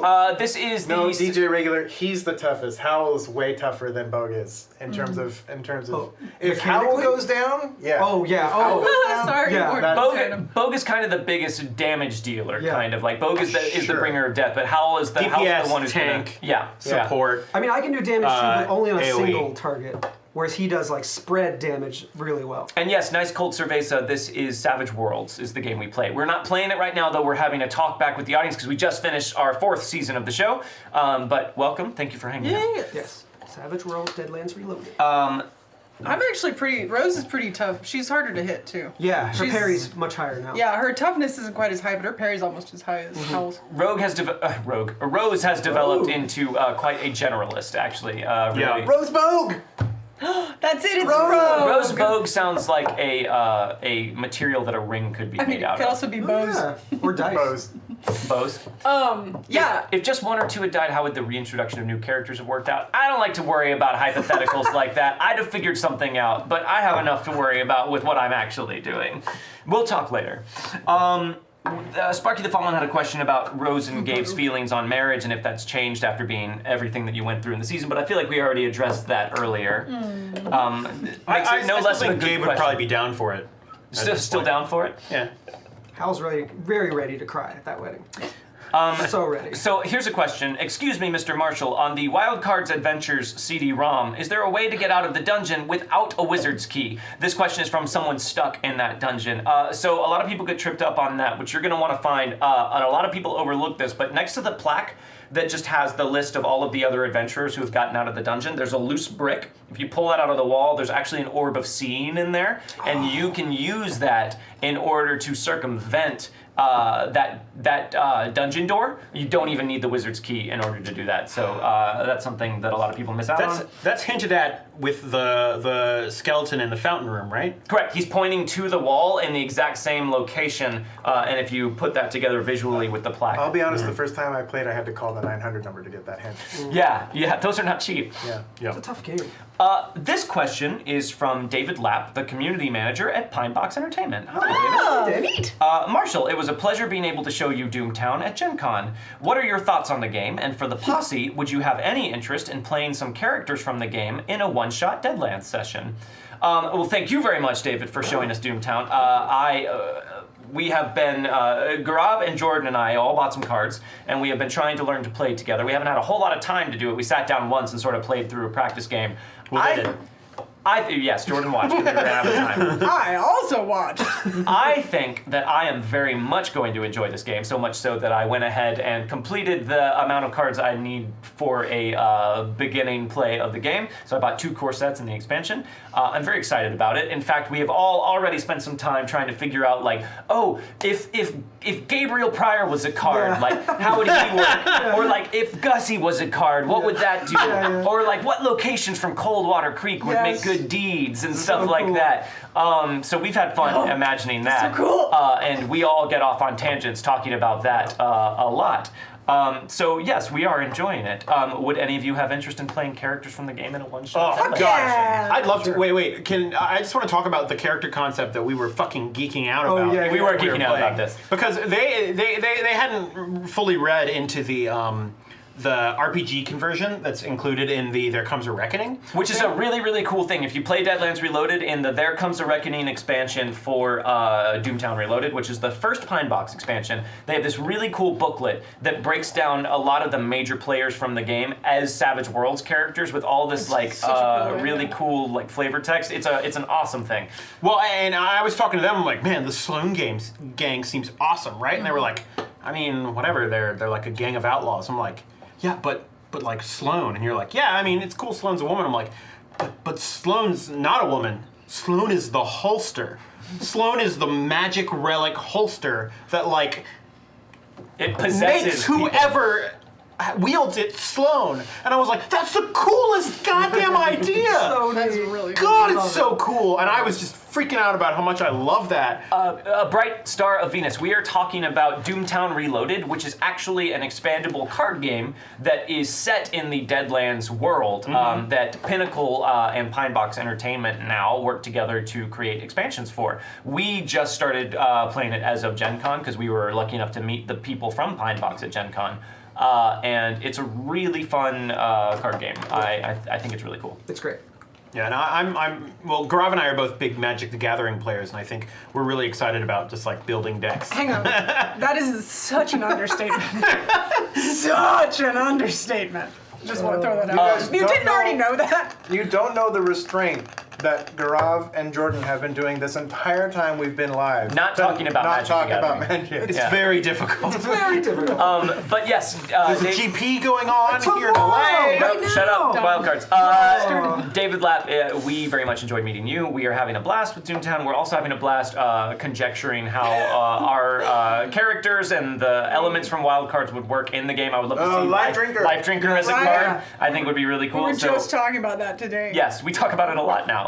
That is a very exciting possibility for us. Okay, real quick question from the husband. Which late night host would each of the Posse members and Chaos like to be interviewed by? Late night host. Stephen Colbert. Stephen Colbert. Conan O'Brien. Conan O'Brien. I can't. John Oliver. I don't know. John Oliver. Okay. Jon Stewart. John Stewart. Ah, Jon Stewart's great. I mean, Chaos. he's retired now or whatever, but Sure. Chaos would love to be interviewed by Jimmy Fallon. Chaos would love to play like every game. Yeah. Like non-optionally, like I could see Chaos being like, you know what game I really like is that one where you reach into a box and you try and figure out what's in the box, and Jimmy's like, oh, that's a fun one. I wish we had time for it tonight. And Chaos is like, we do. we do have we time have for to that. stop the show. No, Yeah. we no. have infinite time. We're gonna. Yeah, Chaos would bend down and let Jimmy touch his hair. Chaos would be like, you're having fun, right, audience? Snap. Yeah, we're We are having so much fun.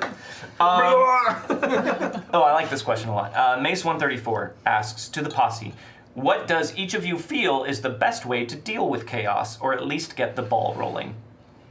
Ooh. Black Judge. Yeah. The I think Black that's Judge? it. I think we have one way to deal with him, and we need to double down on it and find it and get him. We need to find his weakness and we need to exploit You it. have to track down the Black Codex, which is being held, last reported, with Jebediah Nightlinger's traveling circus. You have to find it, complete the ritual contained therein. One of you has to defeat the judge in single combat, and then if you do that, you can ask them one question. You can ask the judge one question about the vulnerability of any person or entity. And then you have to fight me. As And then to you have to whether it's fight gonna James be Bone. either the Baron or Yep. Chaos. Man. I'm very much looking forward to that potentially happening. Or not. Ooh, that could be fun. I'm pretty sure Gabe should face the judge. Yeah, that seems fair. Single combat. Yeah. You get your cane, you'll be fine. Yeah. I'll teach you how to fight. You have to fight chaos with love. That's right. Hold hands. It's just you just gotta hug him. That's all he wants. He just wants friends. That is a after everyone else leaves the room. Oh thing. boy. Oh, that's still happening? This is a question from DHR Dog in our Discord, otherwise known as Carl Kiesler. Hey, Hey, Carl Kiesler. Marshall Jordan, what is your process in preparing the adventures on Wildcards? Do you have a very loose outline for the season? Why are you laughing? It's pretty great. Do you have a very loose outline for the season or something more rigid? Do you write weekly or have you written this entire saga down in one massive tome? So here's what I do. Freak out! I don't freak out. Oh, he does. Just hold on. I live with you. So before a season starts, I will sit down and I will sketch out in very broad terms where I would like the season to start, where ideally the season will end, and then a couple of major story beats that I want to get to in the middle.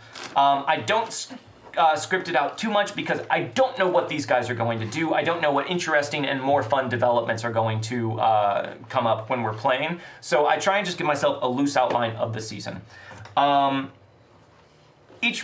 I definitely write weekly. I do not have a Bible for this whole thing, although I have always been, since about season 2, trying to think down the line to see where the story might logistically go, but that has changed several times through the process of running this. So, Saturday and Sunday are my best days because on those days I am the farthest away from the next episode of Wildcards that I can possibly be, and I can let my mind relax. I love doing this show, but as far as stress goes, Saturday, Sunday, don't have to worry about anything. Monday comes around. All right, back in the week. I should probably start thinking about this. I'll get to it tomorrow.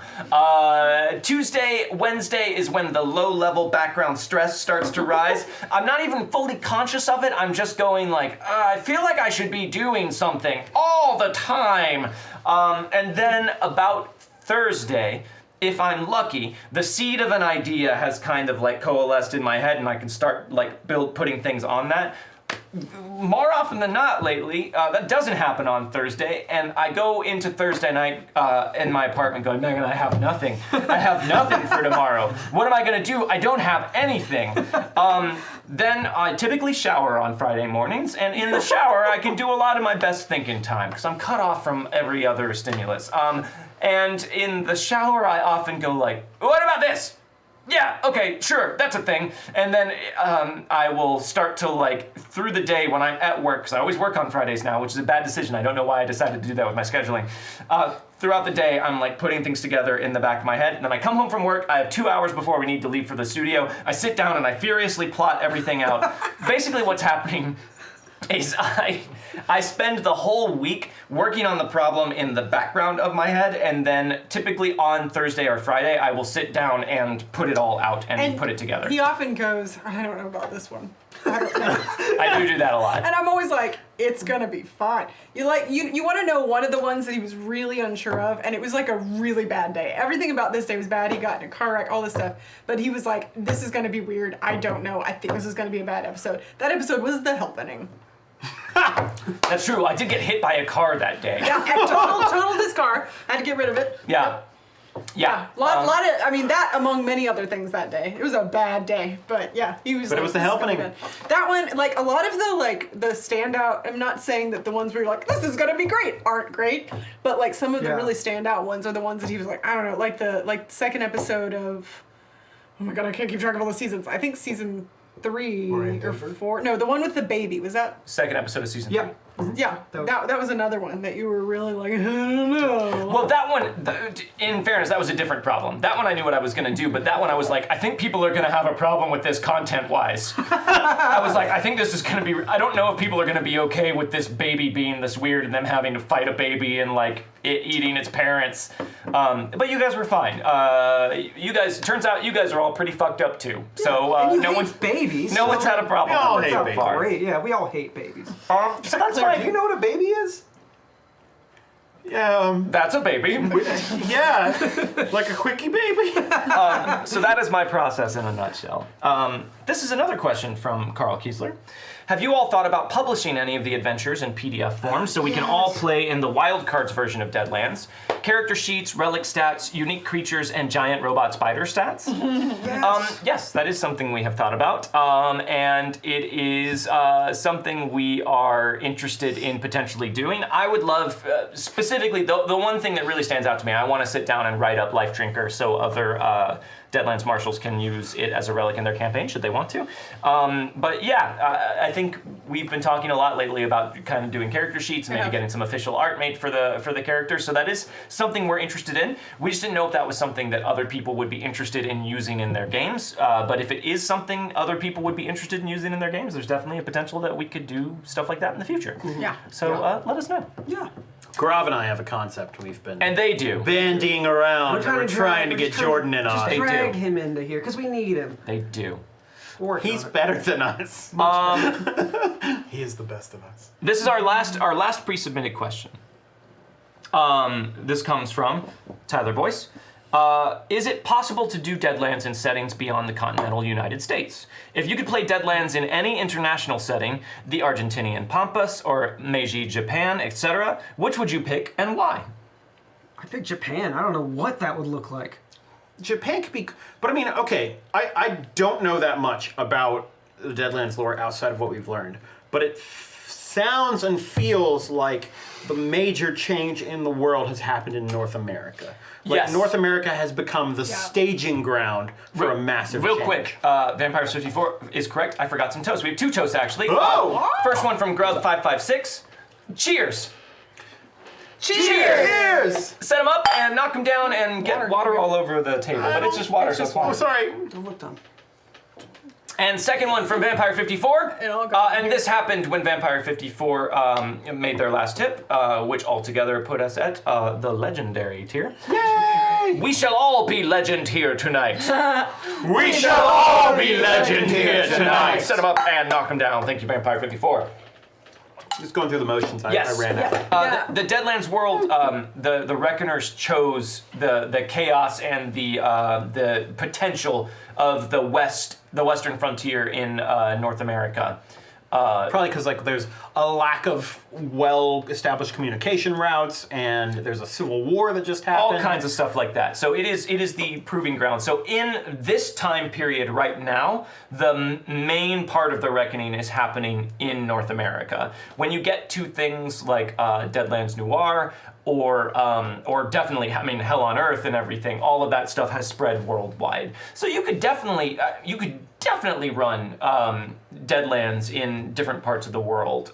It just, you would maybe change it up a bit and do, like, tone down some of the supernatural. It might not be as strongly supernaturally present because the Reckoners aren't focusing their attentions there in the same way. But you said Japan would be a place you would want to play. If it's spread worldwide, I would love to see what Japan looks like. Japan would be great. And I also kind of think that, like, and I mean, this is obvious from just things like Yojimbo and Fistful of Dollars. Yep. But I feel like the Japanese samurai period and the Western have a lot of very similar tones to a lot of things. And I think maybe not at the exact same time period as Deadlands takes place, but like something set in like that sort of world would be a really, really cool setting to play with a Deadlands-like tone. Yeah. Megan, tell. Anything special? I don't know. Honestly, I've really learned about myself, especially with Mysterium, but just in general, what I really enjoy in games is history and basically setting it anywhere. If I can get down into the history of it, or it's like a period, I'm excited to do that. But I don't necessarily, like, Japan would probably be cool. There are so many places that would be cool. I mean, it's just like, I didn't know much about Hungary, I'd never been there, and I went there and I was like, wow, this place is super cool, I really like it here. I think it would be something like that. I'd go, I don't know, let me pick somewhere and learn about that place, because to me, sort of like you were talking about earlier, Deadlands, a lot of it is about bringing in, or sort of bringing in the local folklore, and I love folklore, so I think it'd be great to do a place like Romania or somewhere where there's just such rich, dark folklore, or Russia or something like that, and I would get so down into that. Or Africa, I mean, there's anywhere. You could go anywhere in the world, and there's fascinating folklore that I would get into. Real quick, to those of you in chat talking about Victorian England, it's very easy to take the Ripper's Resurrected Savage Worlds setting and make that connected to Deadlands. There's even some interstitial tissue that connects the two, and that is Victorian England, Jack the Ripper era stuff. It's very easy to do that. Anything for you, Don? Or did we all hit it? Yeah, I was going to say Russia or Africa. The question was, what would our characters? Where would our characters go? No, where would you like to go? I mean, I love Egypt. Egyptian history. Oh, Yeah, Egypt. real Or good. Norse. That would be a lot of cool. fun. Yeah. I mean, the Fertile Crescent area, the Middle East, that just seems real fascinating. Russia, I think, would be really cool. And Africa, I think, would be super fast. I know next to nothing about African myths or mythos or anything, so I think that would be really fascinating to study. What that makes me think of that I think would be really cool is kind of a in the same way that like Deadlands is like people usually from the East kind of going out and exploring the West and like discovering that there's this whole other world.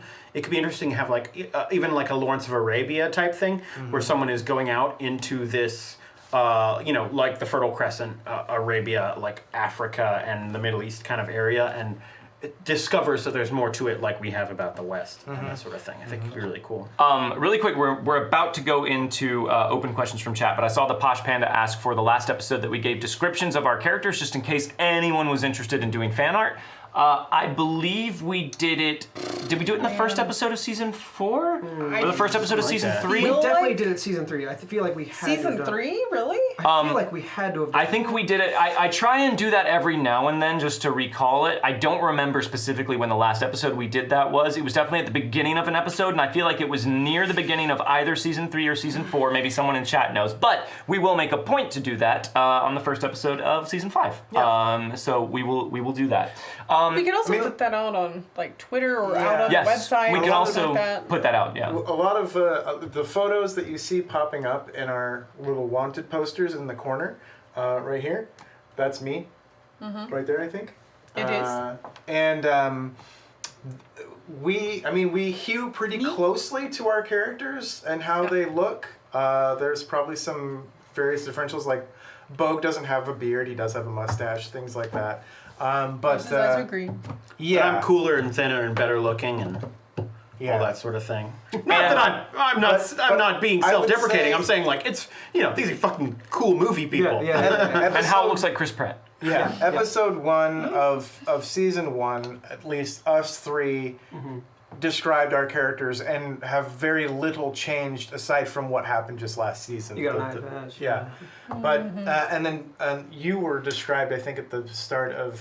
I mean, the episode that I guessed it on, definitely. And then also probably the then- episode I entered, which was like 2-6. Something like 2-6, that. 2-7, something like that. Yeah. Season 2, episode 6 is when you came. 2-6, yep. Yeah. 2-6. So if you want basics, that's where I would start. But hit us up on Twitter if you want more. Yeah, happy to. So jumping back to the beginning, where there were some questions about the end, and then we're gonna go to open questions for a kind of lightning round thing. So Gunslinger Andy asked, moving forward, what would you like to see or try in the future? Right. So this is settings wise. Settings. Settings. Man, I'm open to a lot of things. I mean, I love Deadlands in general, so honestly, noir's never been something that I've been particularly like super interested in, although I do like that like the 30s. But I wasn't super into westerns before this, and I love it. So I'm kind of like, I don't know, I think whatever we dive into would be great. I've always liked post-apocalyptic, although I feel like I've done a lot of not like played it, but there's so much post-apocalyptic media that I've consumed that I feel like I'm like, sweet, done that. But I would also like whatever we got into would be great. I have not yet answered those, but yes, be care. I'll get to that. Yeah, and then I mean I've definitely heard about like ETU, which is sort of a Buffy-ish setting, a horror modern-ish setting, which sounds cool. I like that. Any horror. I really like horror. I do too. I like horror as well. Yeah, super enjoy horror. Supers. I'd love to do a supers campaign. Yeah, that'd be neat. Yep. Yeah. I mean, I did a superhero campaign here on Saving Throw, Masks, which was really fun. And I think that genre is really interesting and fun to role play and stuff like that. And doing it in a Savage World system could be really cool. Oh my God! The rules for supers and Savage powers Worlds are- are so much fun. Oh yeah. I'd probably do Hell on Earth, I think. Hell on Earth? Post-apocalyptic excites me the most. I'd say noir is probably more. Hell on Earth and noir both seem cool to me, but Well, Ripper's I also interesting, love actually. noir films so much. Yes, Rivers. Rivers Oh, actually I does love that excite me a time lot, period. too. Jack the Ripper stuff. Super. Yeah. Okay, so we're not to open chat yet. Hold on. There's one more. This is from BSB Care. I'm excited to see a new posse after this posse's arc wraps up. Still going to miss y'all. My questions. For the Marshal, is the world going to continue on? Are the actions of the posse going to be felt in the next campaign where applicable? For the Posse, do you have any ideas for your next Posse member? And for Dom/the Marshal, is there going to be a session 0 again? So I will answer first, because here's the thing. After we finish up this campaign of Deadlands, and granted we are going into the final season, so there's still plenty more of this to happen, the next campaign in Wildcards will probably not be in the world of Deadlands. I know. But initially, when we started this show, we named it Wildcards, not anything Deadlands specific, but Wildcards, which is what the PCs are in Savage Worlds, because there are so many awesome Savage settings in the game, both official and unofficial fan settings, that there's so many worlds to explore, and we wanted to leave our options open for that. I think doing another Deadlands game back to back with this one would invite too much comparison between the new characters in Posse, the new campaign, and the previous one. So my plan is to do a different setting after we finish up this final season of this campaign, and then that setting may not last as long. It may not go on as long. I don't know. We'll see what happens with it. But then I would like to return to Deadlands. So there's some space. There's some other stuff that happens in the meantime, and everyone gets some distance from their characters. So when they come back, it feels a bit different. What I can say, for those of you who have joined us or stick with us because you like seeing the world of Deadlands Reloaded, I love the world too. I think we've barely even begun to scratch the surface of it in this campaign, and there's so much more fertile ground there. However, I hope that you will trust us and the entertainment that you're hopefully getting from us, and know that when we go into another setting that isn't Deadlands, there will be plenty for you to enjoy as well. My promise is always, things that I am going to run are going to have a fair bit of darkness to them. I love horror elements. They're always going to be story focused. My games are always story driven. That is what excites me as a GM. That's my style. And as you've seen, these guys are more than capable of being hugely story focused, amazing role players. So we will be doing something different. I'm not ready to say what specifically we'll be doing yet. Because also I want everyone to be on board for this last season of Wildcards here, or of the Deadlands campaign here in Wildcards. But we will announce it in the future, and I think it's going to be great. By that token, we absolutely will have another session 0, because I want to do the exact same thing. We're at the table, we learn about the world together, we sit down and make our characters. There will be a session 0 for any new setting that we do. Having said all of that, yes, if we were to return to Deadlands after the events of what happens here, the things that happen during this campaign would absolutely affect the gameplay. The progression of time has sort of slowed down, but I'm already using larger world events from the world of Deadlands to influence things that are happening in the background here, such as Hellstrom bombing Lost Angels and stuff like that. So all of it's going to be connected in that way. Do you guys have ideas for your next Posse member if we were to do something It is like that? so hard. Like Another Deadlands? Deadlands. I do. Yeah? I really, I've had an idea for a character, and when I initially started talking about characters, this was like the seed of a character.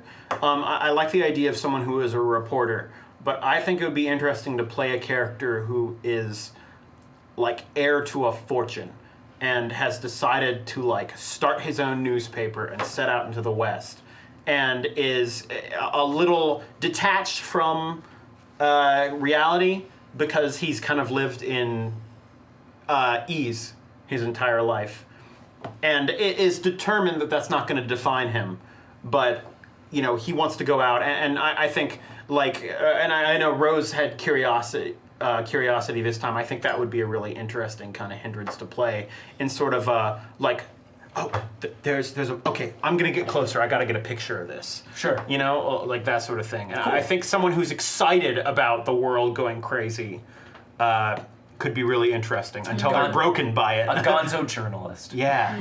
Anyone else have an idea for a potential Posse member you might play in the future? I have a really hard time with that. I mean, as I said, making characters is hard, but also You almost did Mad Scientist instead of Huckster for Rosaline. I did, but I didn't have a clear separation between Rosaline. Like, they were one and the same, going two different paths. Sure.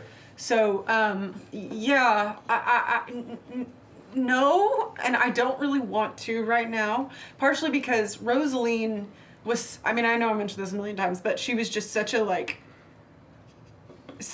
challenge and she's probably one of the best characters I've ever created. And part of that is because I've had the opportunity to play her like this, so she's had the opportunity to grow at a table where she can, which is why. But yeah, following that, like, it's gonna be really hard to say goodbye to these characters. Really hard. So trying to think of like another one, I don't know. I'll make it easy for you guys. Can I throw something in that's not quite related to this? Yeah. I've just noticed a lot of people in chat have mentioned this, and you might already know this, but when we were talking about superheroes and noir and stuff, they were saying City of Mist seemed cool, and we had a City of Mist campaign here called Legacy, so if you're interested in watching us play City of Mist, I was in it, go back, it's all on YouTube, we have the full thing, so watch that, it was fun. Yeah. Posse members for you guys? Don? I would be interested in playing a huckster. I'd be interested in playing a mad scientist, I think. Both of those are hey, there you go, BSB care. Thanks. Yeah, both of those concepts sound fun to me. I would play someone who is not as jaded or taciturn as Bogue. Yeah, I think that those backgrounds sound interesting to me. Graf? I probably, I mean, we mentioned Hexslinger earlier, and I still can't get that in my head, so... Oh, it's so cool. It sounds The more you amazing. learned about the mechanics, the more you would like it. I would say Hexslinger, but I'm like, I know, yeah. They get to do this cool thing where they carve runes on bullets, and depending on what rune they carve, their bullets act in different ways. Oh my god. Yeah. Yeah. It's pretty neat. I'd be pretty sold on that, because Hal is so... Hexslinger game. Yeah. Yeah. Let's just do it. Let's just do that. All right, great answers, guys. Get out. Oh, we leaving? Yeah, get the hell out. Close the door and get your ears plugged up because I have a couple questions I need to When address. do we know when we can come back? I'll let you know. You'll know. There are more questions. Don't worry. Yeah, no, you're coming back, and you're coming back soon. So don't go home. Just stop it. All right, I'm gonna Get out of see here. y'all next time. We're trying to get to the open question lightning round. Get out of here. All right. Don't. Why are you taking everything? Okay, You're gonna bye. come right back. What? I'm taking my drink. Turn music up way loud in the hallway. You guys have a party. I insist. Okay, I'll play some music. Okay, I'm gone. You're not gone. Get out. Get out. Okay, they're gone. Real quick, we can talk about this. So there's one question submitted from an anonymous person. Did you really want the chat to not unlock Tinstoffel? Yeah, I really didn't. And here's why. So why did I put it up there if I didn't want you guys to unlock it? Because I think the idea of one of the posse being a Herod is just ripe with a role-playing opportunity. And you guys, I gave you guys the ability to choose which person would become Herod. I think it would have been very interesting if any one of them had done it, but you guys chose Howl. And I think there's going to be a lot of fun things that come out of that. Did I want you to unlock it?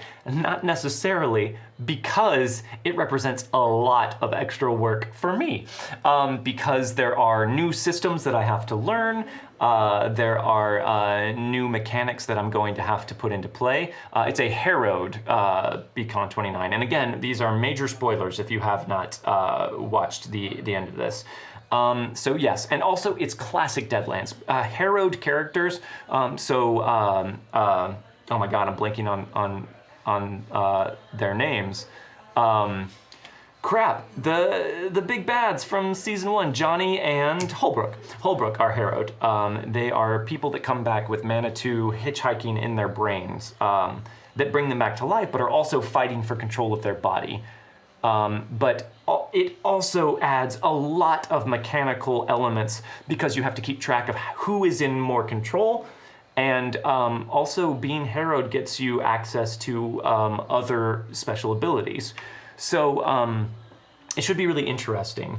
I think it's fun. I think it'll have a lot of things happen, but I really wanted to make it hard for you guys to unlock it because I wasn't sure I wanted to deal with that on top of everything else I'm trying to deal with at the end of this campaign. But I think you guys made a fun choice for who you chose to make harrowed. And I think that it's going to be a lot of fun in the way that it plays out.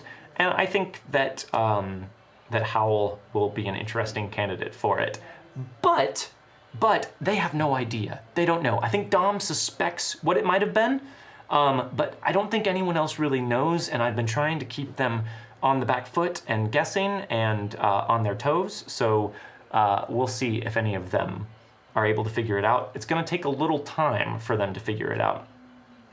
I'm going to have to look at all of that. That's what I'm doing during my break, Vampire54 and BSB Care. Thank you very much for the vote of confidence. I appreciate it. Thank you, Taekwon Doug. That's very kind. But yeah, did I want it to happen? Not necessarily, but I'm glad that it did. I think it's going to be rife for interesting story developments. And at the end of the day, that's what I'm most concerned with. So that's pretty much it. So yeah. That's all. Now we're not going to talk about it anymore. So everyone, button it up. I'm going to bring them back in here so we can do the lightning round. Okay? Don't go anywhere. I'm gonna shout. So loud. Hold on. Hey guys, you can come back. Okay, button it up. Okay, we've decided what you were talking about. Yeah, we know. We know everything. They say they know. We were watching on Twitch. Were you? Yeah, we pulled up Twitch. We would never. We streamed our own stuff. Yeah. Okay, it's scrolled. They can't see it. All right, great job, guys. Hope someone's in like a 2-minute delay and it's like, yeah, that sounds great. All right, awesome, guys. Okay, so it is time for lightning round. So whatever questions you guys have out there for us, and Vampire54 asked this one twice, and I saw it. Vampire54 asked if there's going to be any sightings of Tortlaw in the final season, and I will say no, there will not be. Tortlaw's part in the story of the Posse has passed. She has gone off to face her destiny with her people. Maybe some way down the line we'll see more of what happened with Tortlaw. Maybe not. But her role in this story has ended, so we will not see her in the final season. Are we going to see a roll for shoes sometime in the next 365 days? Depends. If we're desperate to fill a slot in the schedule, and I tend to be available, we'll see. But honestly, having run Wildcards as much as I have now, it's not as much fun to run roll for shoes anymore. I never played Deadlands before. Neither did I. Wait. Can I answer the next one? I'm heavily inspired by Discworld books. Oh yeah, you did say that. And The Thief of Time. So I don't think anyone else here has read Discworld books, but I took a character from The Thief of Time and used it as a major inspiration for a turtle monk that I made in a small. Quicker than that. Yeah. Sorry.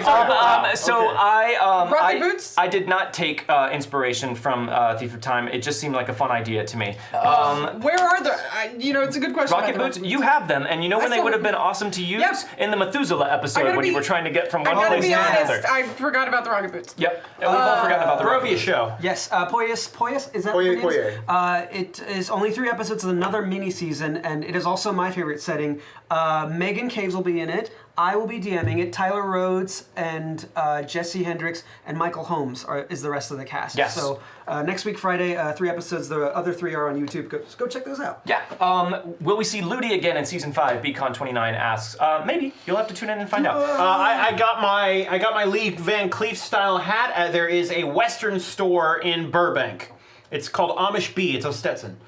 Well, so there you go, you fools. Historian of Nuke says. We like Gretchen. Did you like Gretchen? Yes! Oh! Yes. I love Gretchen as a character. Gretchen was a cool character. Awesome. Yes. For our posse. But Bogue, I don't know if Bogue. Yeah. particularly- Gabe didn't like Rose- Gretchen. yeah, Rose I thought didn't Gretchen like was her. great. Which is perfect. That's exactly the way it should have been. Yeah. Will there be another battle like there was when the Posse fought Holbrook? I know you said no, but it was so cool. Do you mean when they fought him at the end of season 1, the big town, like full-on almost military-style battle, or was do you fun. mean the battle royale? If you meant like there was at the end of season 1, no. Good God, I bit off way more than I could chew for that. If you mean, will they fight Holbrook again? Yeah. Hi, Stephen Pope. Hi, Steven. Hey, Steven! Where can Beacon wants to know where he can order Ghost Queso Salsa? Oh, it's on Amazon. This bottle is from Stonewall Kitchen. It's about $9. It's actually really good. It's actually really Yeah, tasty. it's really tasty. Yeah. We just plugged Legacy, Steven. Oh yeah, you did. Yeah, definitely you did. BSB Kara, you loved the season 1 battle. It was great. Good. I'm so glad it was entertaining for you. That's always my goal. But man, holding that many numbers and skill checks and shakens and woundeds and all of that stuff in my head, I don't know if you can see it when you go back and watch, but I was just melting. Yeah, but Rose and Gabe getting to kill Holbrook with our like. That was pretty dope. That was also one of the. That was good. That was also one of the first times Baby Bogue fanned the hammer and did some damage with it, which was cool. Sinath Pirankoth asks, why are we so amazing? I don't know, genetics? Mostly drugs? Yeah, lots of drugs. Lots of drugs. Real answer, you guys. That's true. For real. This was the cool question Toa47 asked earlier. Question to the great gang. question. If you go back in time to season 1, what would you tell your past selves to improve from? Like us as players or characters? When we tell our Character to characters. Character. If your That's character fine. could go back. Oh. I would tell Howl to listen to Ludi.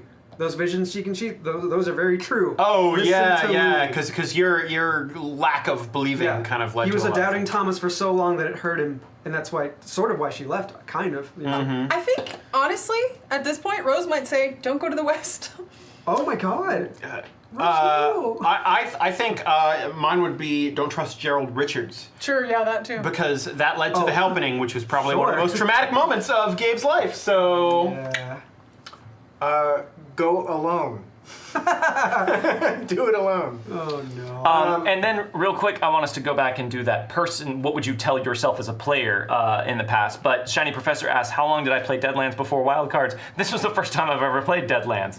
I had only read the book before then, and not super long before then. I got them for Christmas, the holiday before we started, We started in Wildcards. March, and March 31st. Was Yes, and I was like, this is super cool and it has to happen. And I want to do it, and that was it. So what would you guys tell yourselves as players going back to season 1? Continue bothering Jordan until he lets go.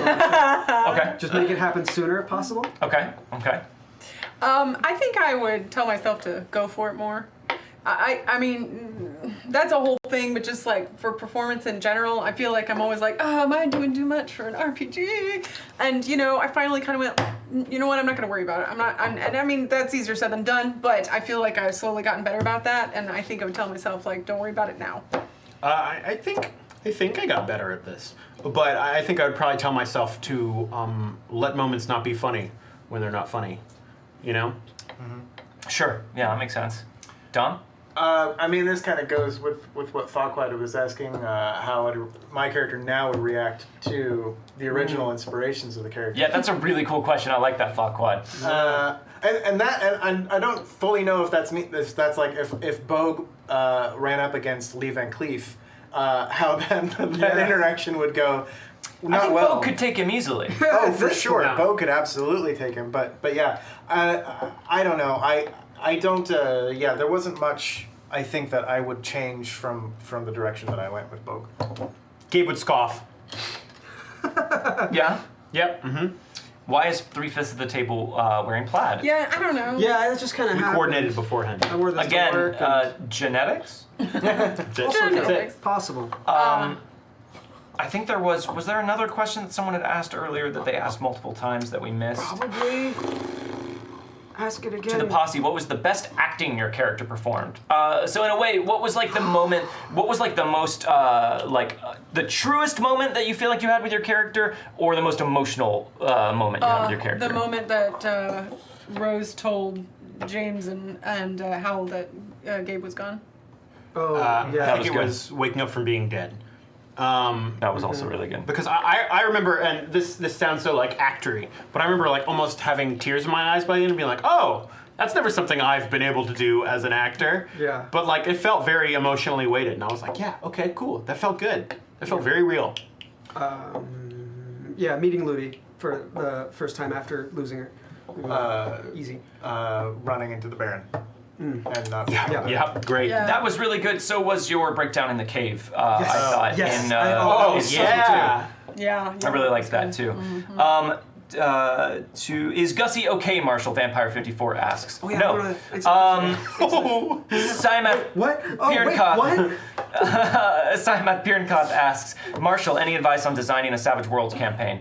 I can't give you much better advice than is in the back of the Savage Worlds Deluxe book. They have a great chapter on GMing a game and making it your own. The best advice I can give you is don't reinvent the wheel. Don't do more work than you have to. A lot of the times when I'm creating original characters or original monsters for Wildcards, I just take something that already exists in the book and tweak it a little bit to make it feel more like what I want it to be. What's so cool about Savage Worlds? Yeah, so don't feel like you have to create everything whole cloth. Just tweak things a bit and give them a fresh coat of paint, a new fun ability, and you have a completely different thing.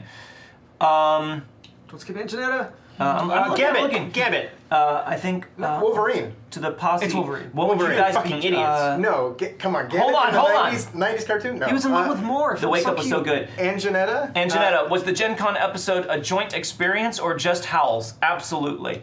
What? Would Howl, Farquaad wants to know, No! I hope it was a joint experience because it felt like a good follow up to Yeah. the last by the Campfire chat. Would Howl now kill any of the other characters? No. Howl says no.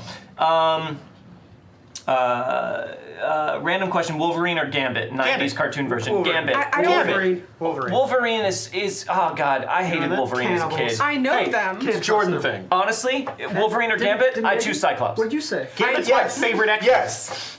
Wolverine or Gambit, Cyclops. I picked Nightcrawler, but I know the characters, but I don't know them from the 90s. You didn't watch that cartoon. No, So but good. I think Gambit seems like an interesting character. Yes. you're wrong. But he's kind of Yeah, that's my huckster. favorite X-Men. Yeah. He's Totally huckster. Huckster. Yeah. But, you know, I really like Phoenix. Slats asks, are Gussie and the Hellhorse still friends? You can't be friends with someone who's dead.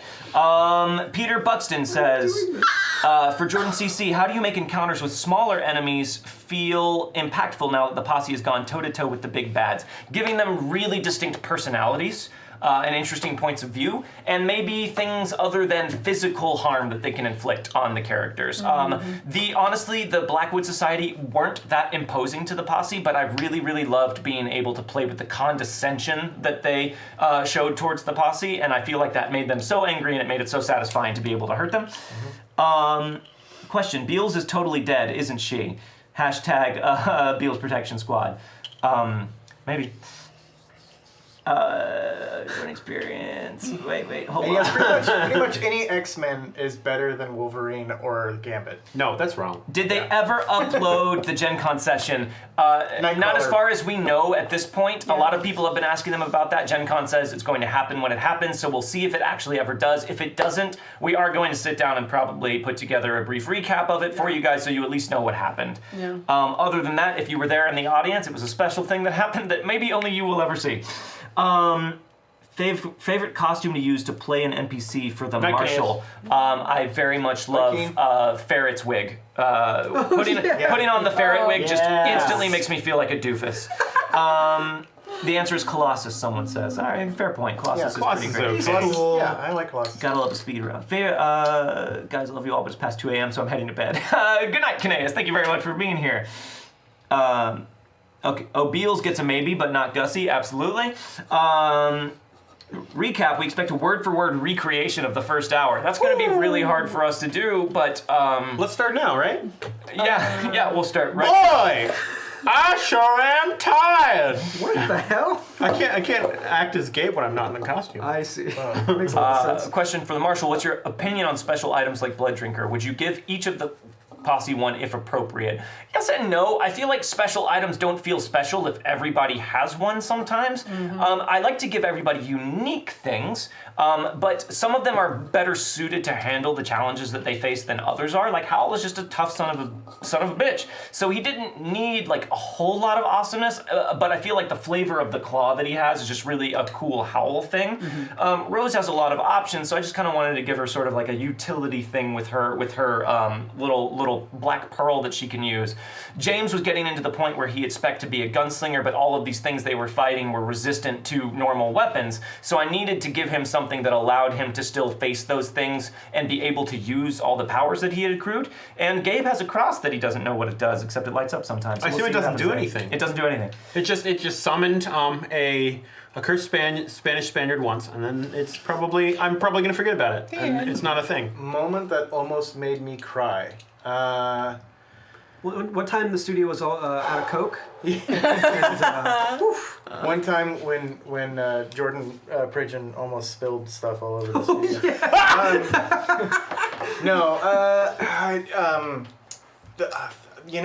There were a couple of moments. That's a good question, actually. Yeah, I'm very curious. honestly, the lightning round, it's too short for me to remember everything. Just get one. I mean, running into the Baron and not being able to do anything to him was a big moment. And also, I mean, I actually didn't. We've talked about it afterwards. I didn't mean to like saddle you with this as much, but just like in the heat of the moment, I was like, fine. If we do all this and fight the Baron, and we don't kill him, you need to give this up. Yeah. Right. And you afterwards kind of being like, all right, let's go fight chaos. I was like, Dom is killing it right here. I don't know. There's definitely been a couple of moments that hit me hard, but yeah, Bogue just moves on. No Coke's Bogue. Marshall, who do you main in Smash? Star Fox. Oh my god, of course he plays Star Fox. Hey, the last Smash I played was 64 Smash, and Star Fox was not that amazing in that. True.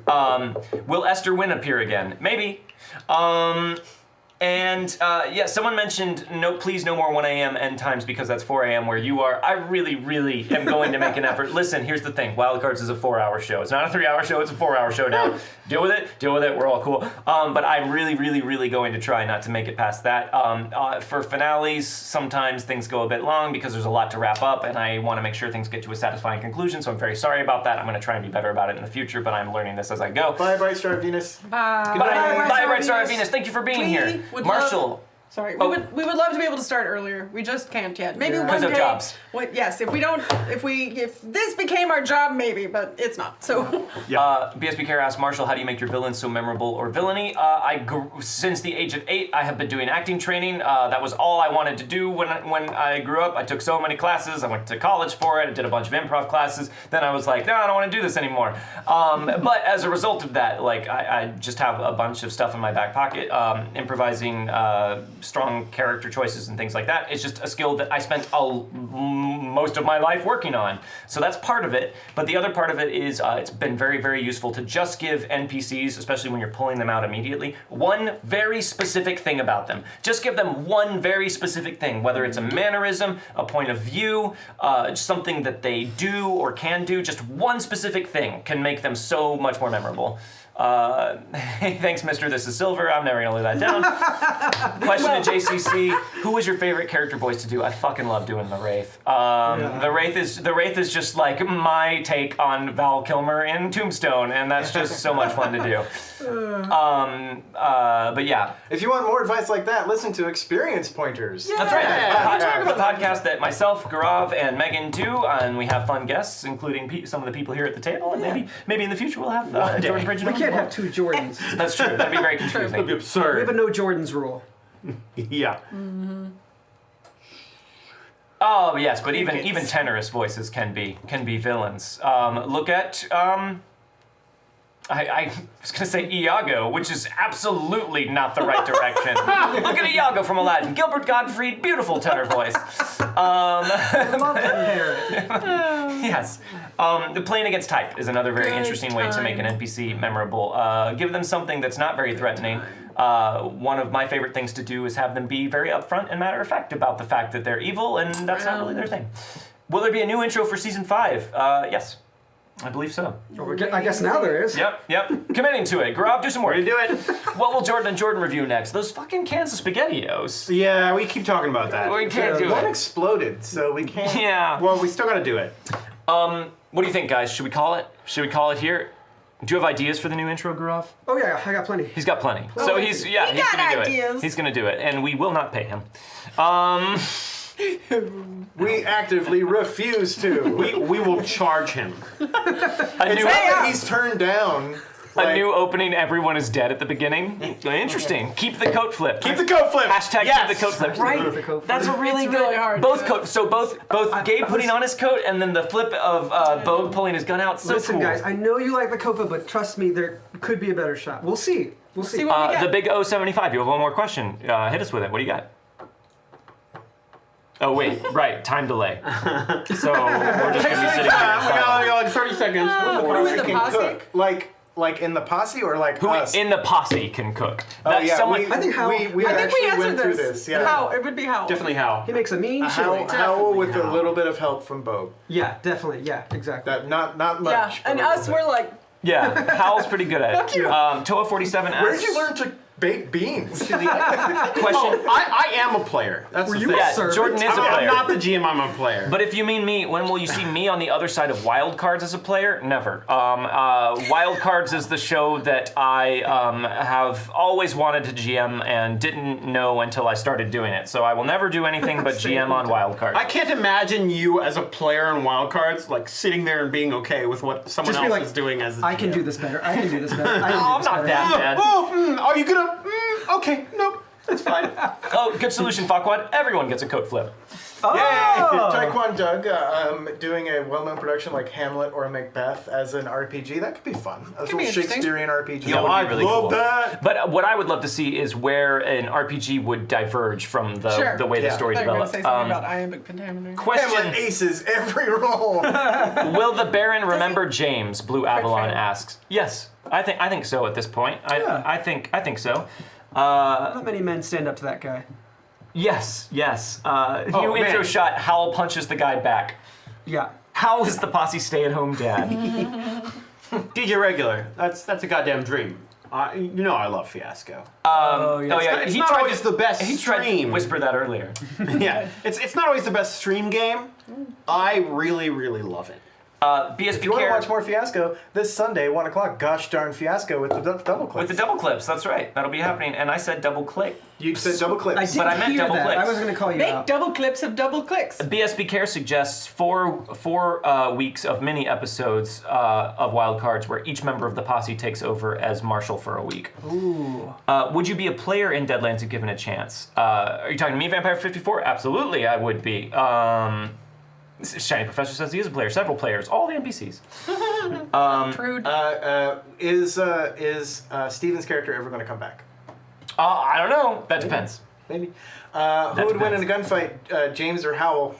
In a gunfight? Oh, in a gunfight? James. No. In a gum fight? I don't know. I don't know. You'd shoot me and I'd be like, you missed, and then I'd punch you in the face. Is Jordan Well, going to that's grow not his a beard gunfight. back? He's never had a beard. I can't These grow are a beard. guns? I can't never grow had a a beard. beard. I'm very, sorry to disappoint you, but I never actually had one because I can't do it. Good night, Peter Buxton. Real answer. I'm in the Buxton. process of growing it back. I might go back to the mustache because I really liked having a mustache. Just a mustache, but All right, I feel like things are winding down now. It's Yep. 11:30. We did go a bit long. Thank you. Although, thought as we I went said, till 12. Wildcards is a 4-hour Yeah. show. So if anything, So we're early. wrapping up early. Yeah, no one asked anything about the popcorn lady tonight. That's interesting. Oh well, missed opportunity. Hal gets shot. Help me, popcorn lady. or maybe they did ask about the popcorn lootie during the poll time, and Jordan is trying to throw us off. Oh, God. See, they have no idea. Oh, God. What is up with the popcorn lady? That's a great question, and I would love to answer, but we're out of time. Oh my God. So, guys, thank you so much for being Yes, here. Thank you for tipping tonight. This ghost pepper queso was very hot, but also delicious. Divine. If I could make any prop physical, what would it be You and could why? bring any prop. I mean, we already have a life drinker, and it looks amazing. Yeah, it does. Making Oh. it look awesome. Yeah. I need a better cross. I want that claw. The claw would be cool. I just want to. I would love, look like. if I could bring Or like any prop two physical, knives. I would love an actual huckster deck. It doesn't Oh, have yeah. to cast Yeah. magic. Spectral cards? I would just love a spectral deck of cards that like floats and shit. Like that Sure. would be awesome. That would be really Glows cool. and everything. Yep. Yeah. Yep. Okay, get on that chat. Kickstarter a glowing, Yep. Glowing, spectral floating, deck of cards. self-aware deck of cards. All right, so guys, tomorrow We don't have anything. We are dark tomorrow, Saturday on Saving Throw, but on Sunday at 1 p.m., like Dom said, we have Gosh Darn Fiasco, which is going to be a fiasco game with double clicks and many other fun guests. That's going to be at 1 p.m. Pacific time here on Saving Throw, just before Tempting Fate, which is going to be at 5 p.m. Pacific time, and they will be playing the next part of their Hitchhiker's Guide to the Galaxy game. That's with GM Rick Budd and a very fun group of players as well. And then next week, tune into our socials for the announcements of what we will be posting up next week. But also remember, next Friday at 8 p.m. will be part 1 of the new Barovia miniseries, GM'd by Gaurav Gulati, DM'd I should say, because they will be playing Dungeons and Dragons, and that's the only appropriate time to say DM'd. That's my pet peeve. And Megan will be a player in that, Jesse Hendricks, Tyler Rhodes, and Michael Holmes will all be playing. Dom was invited back, but his character was dead, so he declined. Spoilers. So as per always, we have plenty of fun stuff coming down the pipeline for you guys. Thank you so much for being here with us tonight. Your questions were great, and I had a lot of fun answering them. Did we say when our show's coming back? Our show is coming back for season 5, the final season of this campaign, September 14th. That was really quick. September 14th. Yes, Friday, September 14th. Friday, September 14th at 8 p.m. 14th. Pacific time. But we've got some time, and I've got a lot of work to do in between now and then. So thank you guys for being here. Thank you guys, as always, for being amazing. Keep watch on our Twitters. You never know. We might do some Twitter RP, hopefully, this time around. We just gotta figure out how long we have before. If you're like, no, it picks up 6 minutes Immediately. after your last God damn it. Come on! 6 minutes. What do you mean Denver's gone? Check out the thing that Shiny Professor posted. That's right. Yeah, Check that out. check it out. That's We really do have cool. to figure out what Denver's gone means. Follow that link. Colorado's gone, actually. Is what he said. Colorado was gone? Right? No, wait. said Yeah, Denver's no, gone? it's I said Colorado. Colorado's gone. Yeah. Fuck. Yeah. All right, guys. Until the next time we see you, we'll leave you with some finger gun.